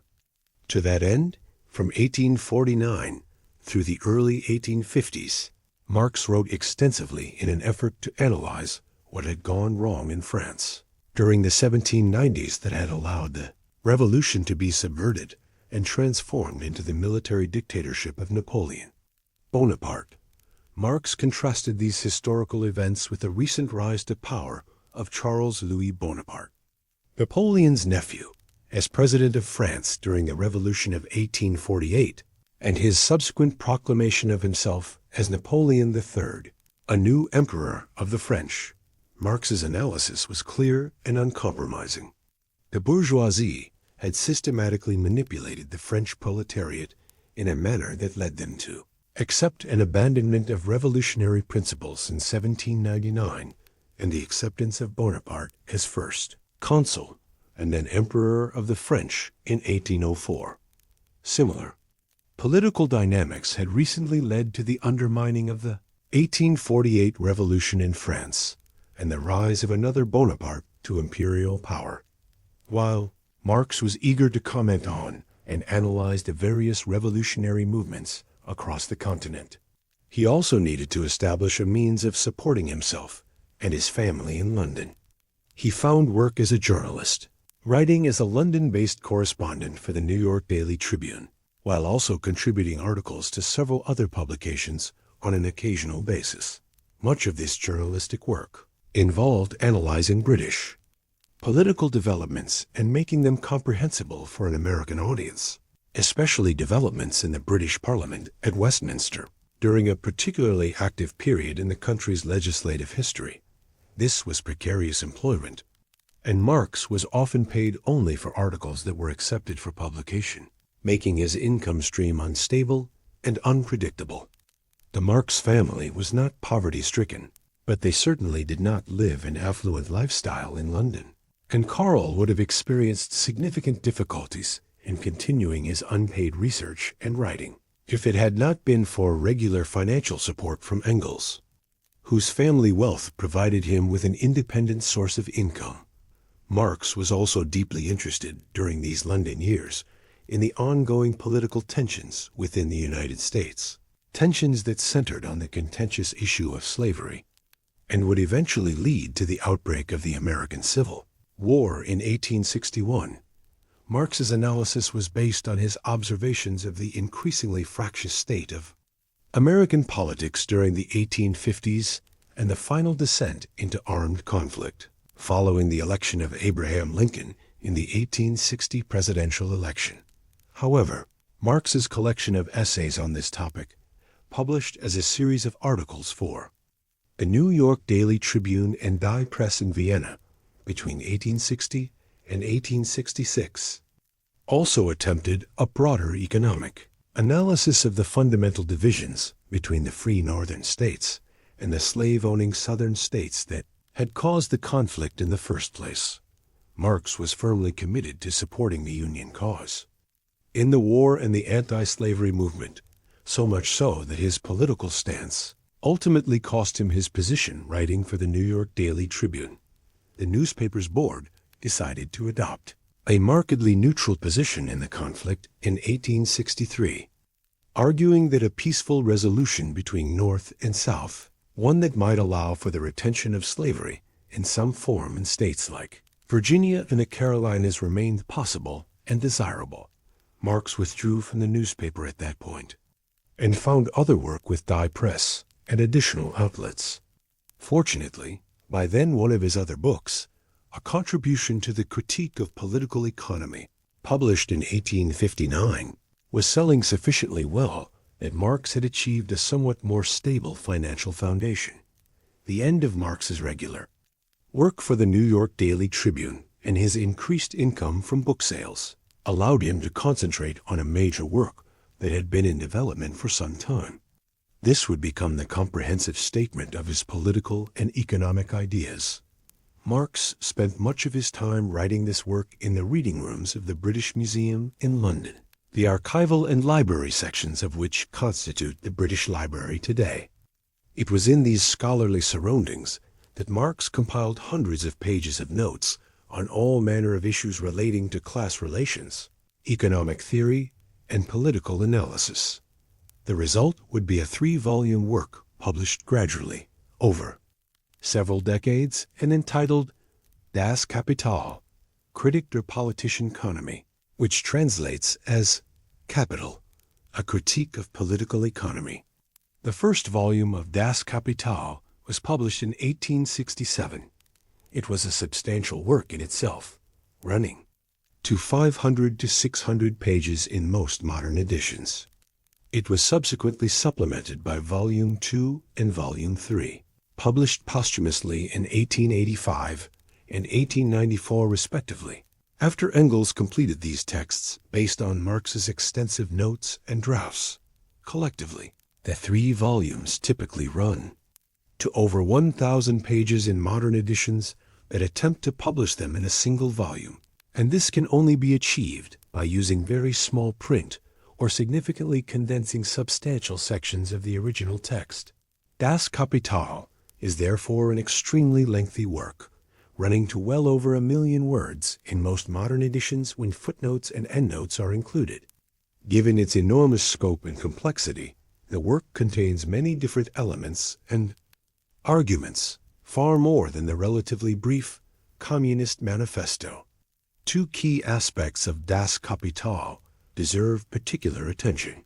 First, the work offered the clearest and most systematic articulation of Marx's theory of historical materialism, his view of history as primarily characterized by conflict between different economic classes rather than between nations, ethnic groups, or religious communities. This approach was not entirely groundbreaking by contemporary standards, but in the middle of the 19th century, it represented a revolutionary perspective on historical analysis. Up to this time, most historians and those who employed historical arguments tended to interpret human history as being fundamentally about conflicts between different ethnic groups, empires, kingdoms, and nation-states. A typical 19th century European history book would invariably contain chapters outlining conflicts between England and France, the German states and the papacy, or Spain and Portugal. Kings, queens, nobles, and popes featured prominently in these narratives, and religion and territorial power were allegedly the primary motivations driving historical events. Conversely, little attention was paid to what the vast majority of the population of such countries actually did, or what their motivations and interests might have been. Marx was writing in conscious reaction to this traditional approach to historical analysis. He argued that history was fundamentally a story of clashes between different economic classes rather than nation-states or ethnic groups. In this reinterpretation, Western European history during the High Middle Ages was not primarily a tale of French and English crowns waging war against one another, but rather of the French and English nobility collectively oppressing the feudal peasantry who actually produced the wealth of society.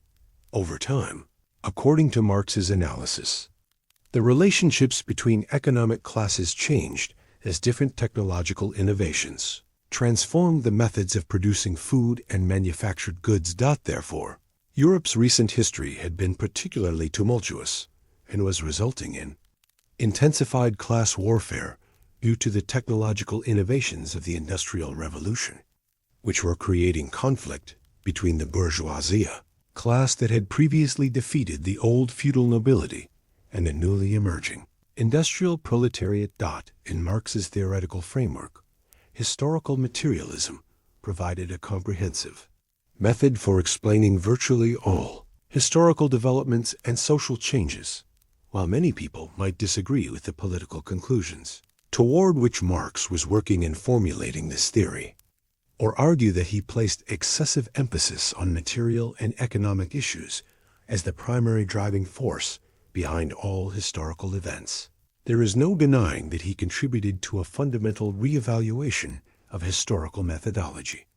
Marx's approach highlighted how economic developments and class conflict were just as important as nationalism. Religious disputes, or the actions of individual rulers and statesmen in shaping this course of human history. This concept of historical materialism is directly related to another key component of Marx's thought as presented in Das Kapital. The Marxist dialectic, also known as dialectical materialism. In developing this analytical framework, Marx was responding to and modifying the dialectical methods that had been developed by the German philosopher Hegel several decades earlier. The Hegelian dialectic argued that ideas were often in fundamental conflict with each other, but that this intellectual tension could ultimately result in more sophisticated understanding and knowledge. For instance, according to Hegel's model, a person might propose an idea or thesis concerning a philosophical issue. Then a second person or group would develop a counter-argument or antithesis that challenged the original proposition. In many cases, neither the original thesis nor its antithesis would be entirely correct. But the intellectual tension between the two competing arguments would eventually result in a more evolved synthesis that borrowed valuable elements from both thesis and antithesis to form a new and superior understanding. This Hegelian approach ultimately had its roots in the philosophical methods employed by the ancient Greek philosopher Plato in his dialogues. Marx now borrowed and substantially modified this dialectical approach, injecting arguments about political economy and the material world into the framework. What Marx was arguing was that society and nature possessed a physical existence, independent of the mental impressions that human beings formed about them, an approach that was worth studying independently of individual perceptions or subjective interpretations of social reality. In taking this position, Marx was explicitly rejecting Hegel's philosophical idealism and challenging a long tradition of European philosophers going back to René Descartes, who had established the Cartesian school of metaphysics during the middle of the 17th century. For Marx, the individual consciousness could be largely ignored in favor of focusing on objective material conditions. What was truly significant within this dialectical framework was that economic groups existed in constant tension with one another, leading to concrete changes in the physical world, though these changes were often contradictory and difficult to predict or explain through simple cause and effect relationships. The Marxist dialectic represents one of the more complex and abstract elements of Marx's thought in Das Kapital and his political and philosophical outlook more generally. It is also one of the most controversial aspects of his intellectual legacy. Many critics argue that by placing primary emphasis on the material world and objective economic relationships while rejecting Hegel's focus on individual consciousness and subjective experience, Marx was essentially diminishing the fundamental value and importance of individual human beings within society. The argument follows that by stating that material relations between economic groups and their relationship to natural resources were more important than individual perceptions and experiences, Marx was essentially trivializing the worth and dignity of individual persons. It is easy to understand why this interpretation might be considered problematic, particularly when we consider that Joseph Stalin produced an influential essay entitled Dialectical and Historical Materialism that was first published in 1938, during the height of the Great Purge that he was inflicting on the Soviet Union. Some critics argue that Marx's dialectical reasoning was consequently responsible for enabling the worst excesses of the Soviet Union and other communist regimes that emerged during the 20th century. However, the Marxist dialectic is not the only element of Marx's work that has been deemed controversial by subsequent critics and commentators. His theory of historical materialism, while representing a valuable corrective to traditional approaches to history that focused exclusively on conflicts between kingdoms and nation-states, has been criticized for overemphasizing class struggles as the explanation for all historical phenomena. Finally, Marx's advocacy for the communal ownership and management of productive resources might have seemed utopian and idealistic to many observers in the 20th century. But what Marx failed to anticipate was the possibility that authoritarianism and political tyranny could be employed to achieve these economic objectives. Marx was certainly not an authoritarian by any stretch of the imagination, and his personal political views emphasized individual liberty and democratic participation.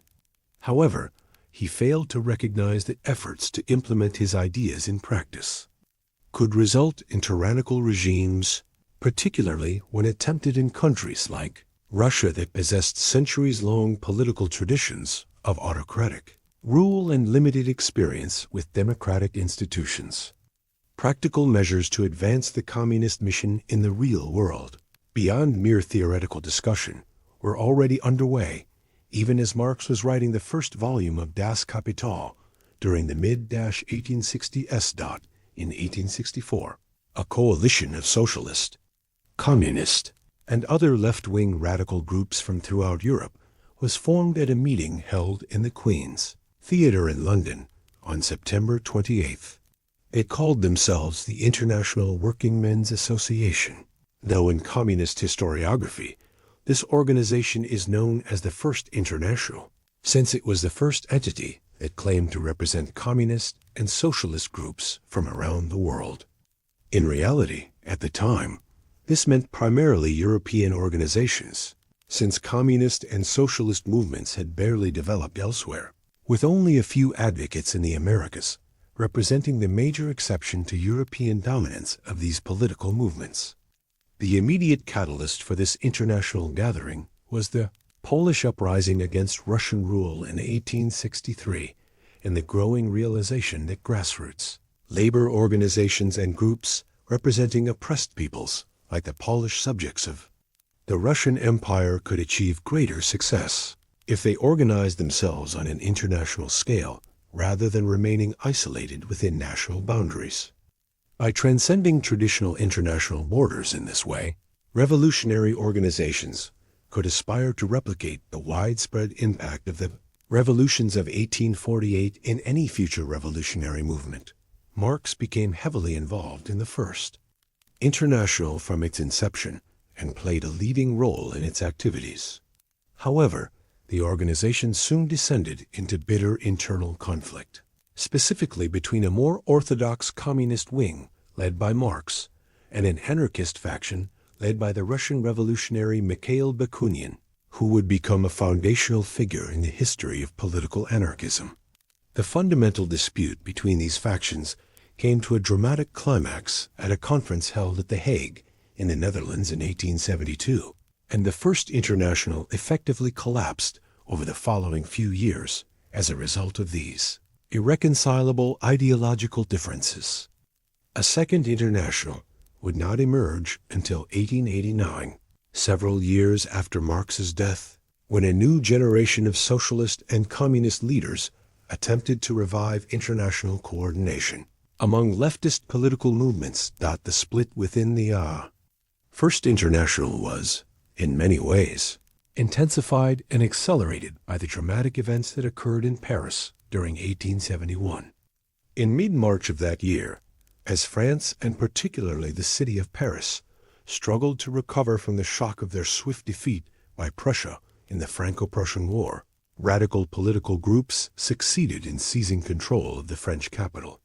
The Paris Commune would maintain control of the city for approximately 2.5 months before its bloody suppression by the government of the newly established Third French Republic, resulting in the deaths of anywhere between 10,000 and 20,000 people in what became known as Bloody Week. The Commune cannot be accurately characterized as a purely communist revolution. since the communards represented a loose and diverse coalition of political radicals with varying ideological commitments. However, the movement certainly involved significant communist and radical socialist elements among its leadership and supporters. Marx engaged in intensive political activity from his base in London when news arrived of the revolutionary events unfolding in Paris during March 1871. Treatise that he prepared in response to these developments was entitled The Civil War in France. However, by the time Marx completed his analysis, the Commune had already been brutally suppressed by government forces, and the text needed to be extensively edited to place the events in past tense for publication during the summer of 1871. We can gain insight into Marx's overly optimistic assessment of the Commune's achievements from this representative passage. Wonderful indeed was the change the Commune had wrought in Paris. No longer any trace of the meretricious Paris of the Second Empire. No longer was Paris the rendezvous of British landlords, Irish absentees, American ex-slaveholders, and shoddy men, Russian ex-serf owners, and Wallachian boyards. No more corpses at the morgue, no nocturnal burglaries, scarcely any robberies. In fact, for the first time since the days of February 1848, the streets of Paris were safe, and that without any police of any kind. Whatever the actual merits or shortcomings of the Paris Commune may have been, presenting Paris as a model of peace and public safety during the late spring of 1871 appears to stretch credibility beyond reasonable limits, given the violent circumstances surrounding the Commune's establishment and ultimate suppression. The dramatic events of the early 1870s, including the brief possibility of successful revolution in France and the subsequent gradual collapse of the First International during the years that followed, marked the final period of major political involvement and activism by Marx. He reached his 60th birthday in 1878, and by that time his health was seriously declining due to the accumulated effects of decades of poor living conditions, inadequate nutrition, excessive alcohol consumption, and the stress of constant financial insecurity. Marx continued to write during his later years, though much of his time and energy was absorbed in preparing the second and third volumes of Das Kapital, two works that he never fully completed and brought to publication during his lifetime. Engels would accomplish this task after Marx's death, working from extensive notes and draft materials. Several of Marx's later writings, correspondence, and minor publications deserve mention for their historical significance. For instance, in 1881, Marx engaged in correspondence with Vera Zasuli, a Russian communist who represents a forgotten but formative figure in the history of the revolutionary movement in that country. Their discussion focused on whether Russia could realistically aspire to achieve communism given its economic and social conditions. The traditional Marxist analysis suggested that societies would necessarily progress through distinct stages, from feudalism to capitalism, then from capitalism to socialism, and finally from socialism to full communism. According to this theoretical framework, industrialization was a necessary prerequisite for the development of capitalism, which would then evolve into socialism through the revolutionary action of an urban proletariat. Given the subsequent course of historical events, this correspondence with Zasuli proved remarkably prescient and significant. By the 1880s, several thousand copies of Marx's works had been published in Russian translation, though Marx would probably have found it quite surprising that Russia would soon become the epicenter of the international communist movement. Marx had originally envisioned communism as a political ideology particularly suited to countries like England, Germany, or France that were already well advanced along the path of industrial development and possessed large urban proletarian populations capable of driving revolutionary change. Karl's beloved wife, Jenny, died in December 1881 after a long and difficult illness. Marx's own health, which had never been robust, declined precipitously following her death. Indeed, his physical condition had been problematic for decades. As early as the late 1830s, Marx had been excused from mandatory military service in Prussia, specifically on the basis of poor health, though the exact nature of his medical problems remains unclear from surviving documentation. He may have been suffering from some form of pleurisy or other respiratory condition even during this early period of his life. These health issues were compounded by problems brought on by his borderline alcoholism and exacerbated by the poor living conditions he endured for many years in London. From a modern health perspective, Marx did virtually everything wrong throughout his adult life, working excessively long hours under stressful conditions, maintaining a poor diet, smoking heavily, and eventually adding sleep aids to his regimen when he developed chronic insomnia later in life. Marx may have suffered from additional medical conditions beyond those related to his lifestyle choices. Ultimately, it is difficult to establish a definitive diagnosis from the limited medical records that have survived from this period. What is clearly documented is that Marx developed a severe case of bronchitis at the very beginning of 1882 that significantly reduced his ability to breathe properly and engage in normal activities. His health continued to deteriorate steadily from that point onward, and Marx died in London on March 14, 1883, at the age of 64. He was nearly penniless at the time of his death, and friends and political colleagues were forced to contribute money to organize a proper burial in Highgate Cemetery in London.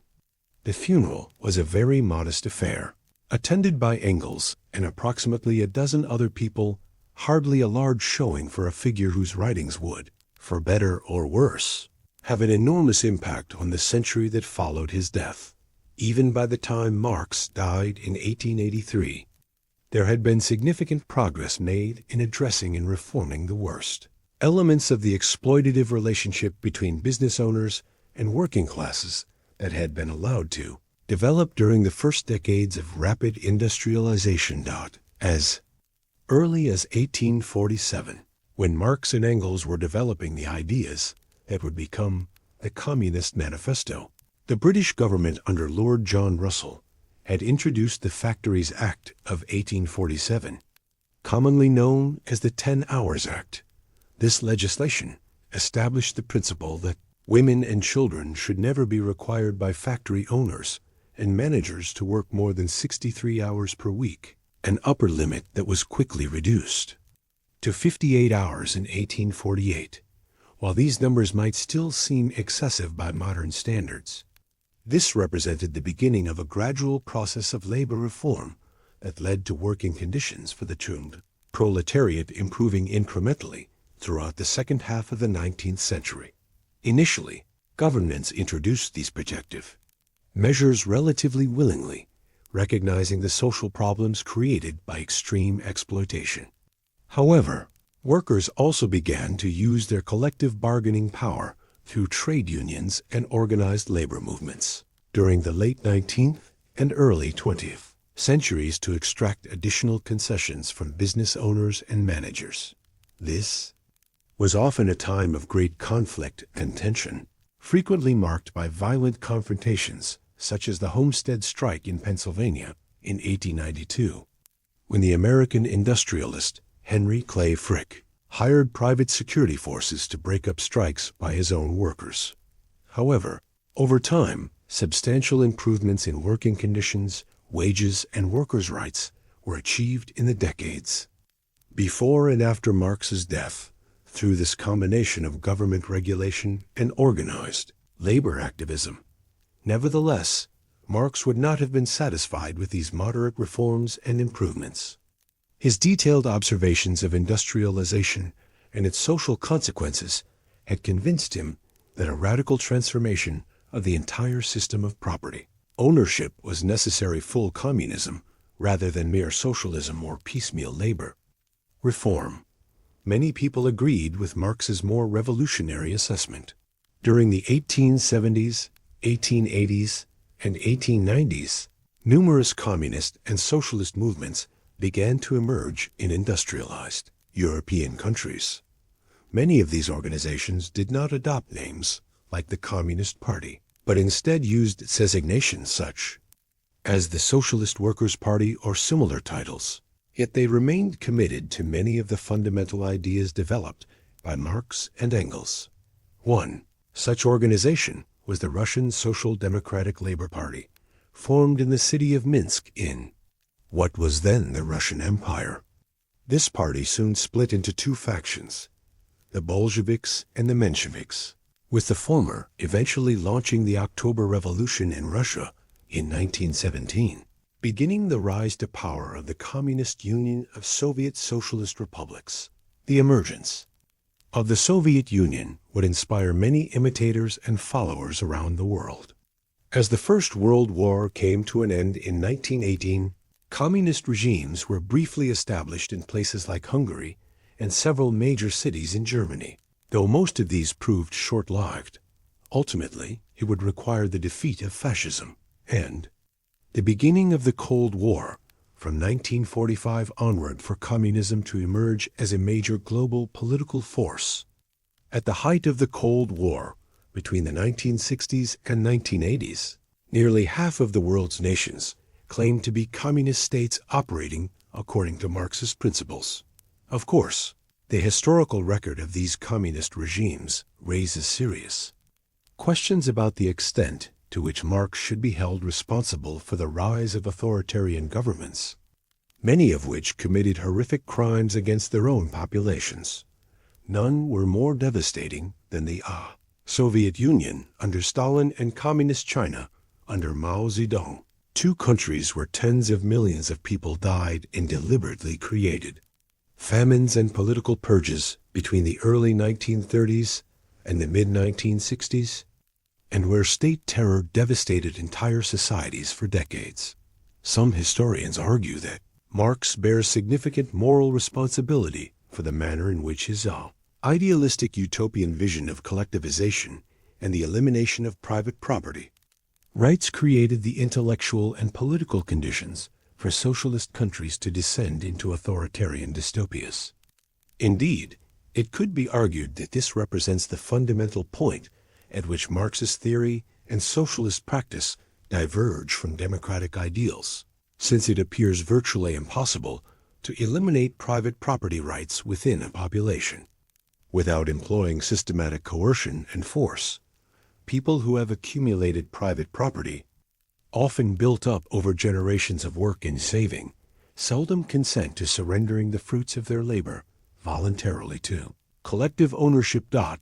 It has also been suggested that because most communist revolutions occurred in countries that had previously been under autocratic rule, such as Russia under the Tsars or China under imperial dynasties, the revolutionary regimes simply replicated and amplified the worst authoritarian characteristics of the political systems they claimed to be replacing. There can be little doubt that Marx possessed genuine humanitarian concern for the quality of life of the millions of people whom rapid industrialization during the 19th century had thrown into urban squalor and economic desperation. His theoretical ideas were sincerely intended to ensure that everyone in society would have access to adequate food, shelter, education, and healthcare to live comfortably and with dignity. Marx would undoubtedly have been appalled and horrified by the massive death toll and systematic oppression that occurred under 20th century regimes that claimed to follow his ideological guidance. However, the crucial question remains, do Marx's writings and theoretical framework contain fundamental flaws that, when implemented in practice, make authoritarianism and political tyranny virtually inevitable? If one examines even a brief survey of 20th century history, it becomes difficult to argue against this troubling conclusion. As the well-known saying observes, the road to hell is paved with good intentions. The legacy of Karl Marx continues to provoke intense debate and controversy more than a century after his death. While his humanitarian motivations and genuine concern for the welfare of ordinary working people cannot be questioned. The practical results of attempts to implement his revolutionary vision have too often resulted in tragedy and oppression, rather than the liberation and prosperity he envisioned. Marx's contributions to historical analysis, economic theory, and social criticism remain valuable and influential. But his ultimate legacy is inevitably complicated by the authoritarian regimes that claim to act in his name while betraying his fundamental commitment to human freedom and dignity. This completes Part 2 of our 3-part Great Philosophers series. Sweet dreams, dear listener, and may these tales of political wisdom guide you gently toward peaceful rest.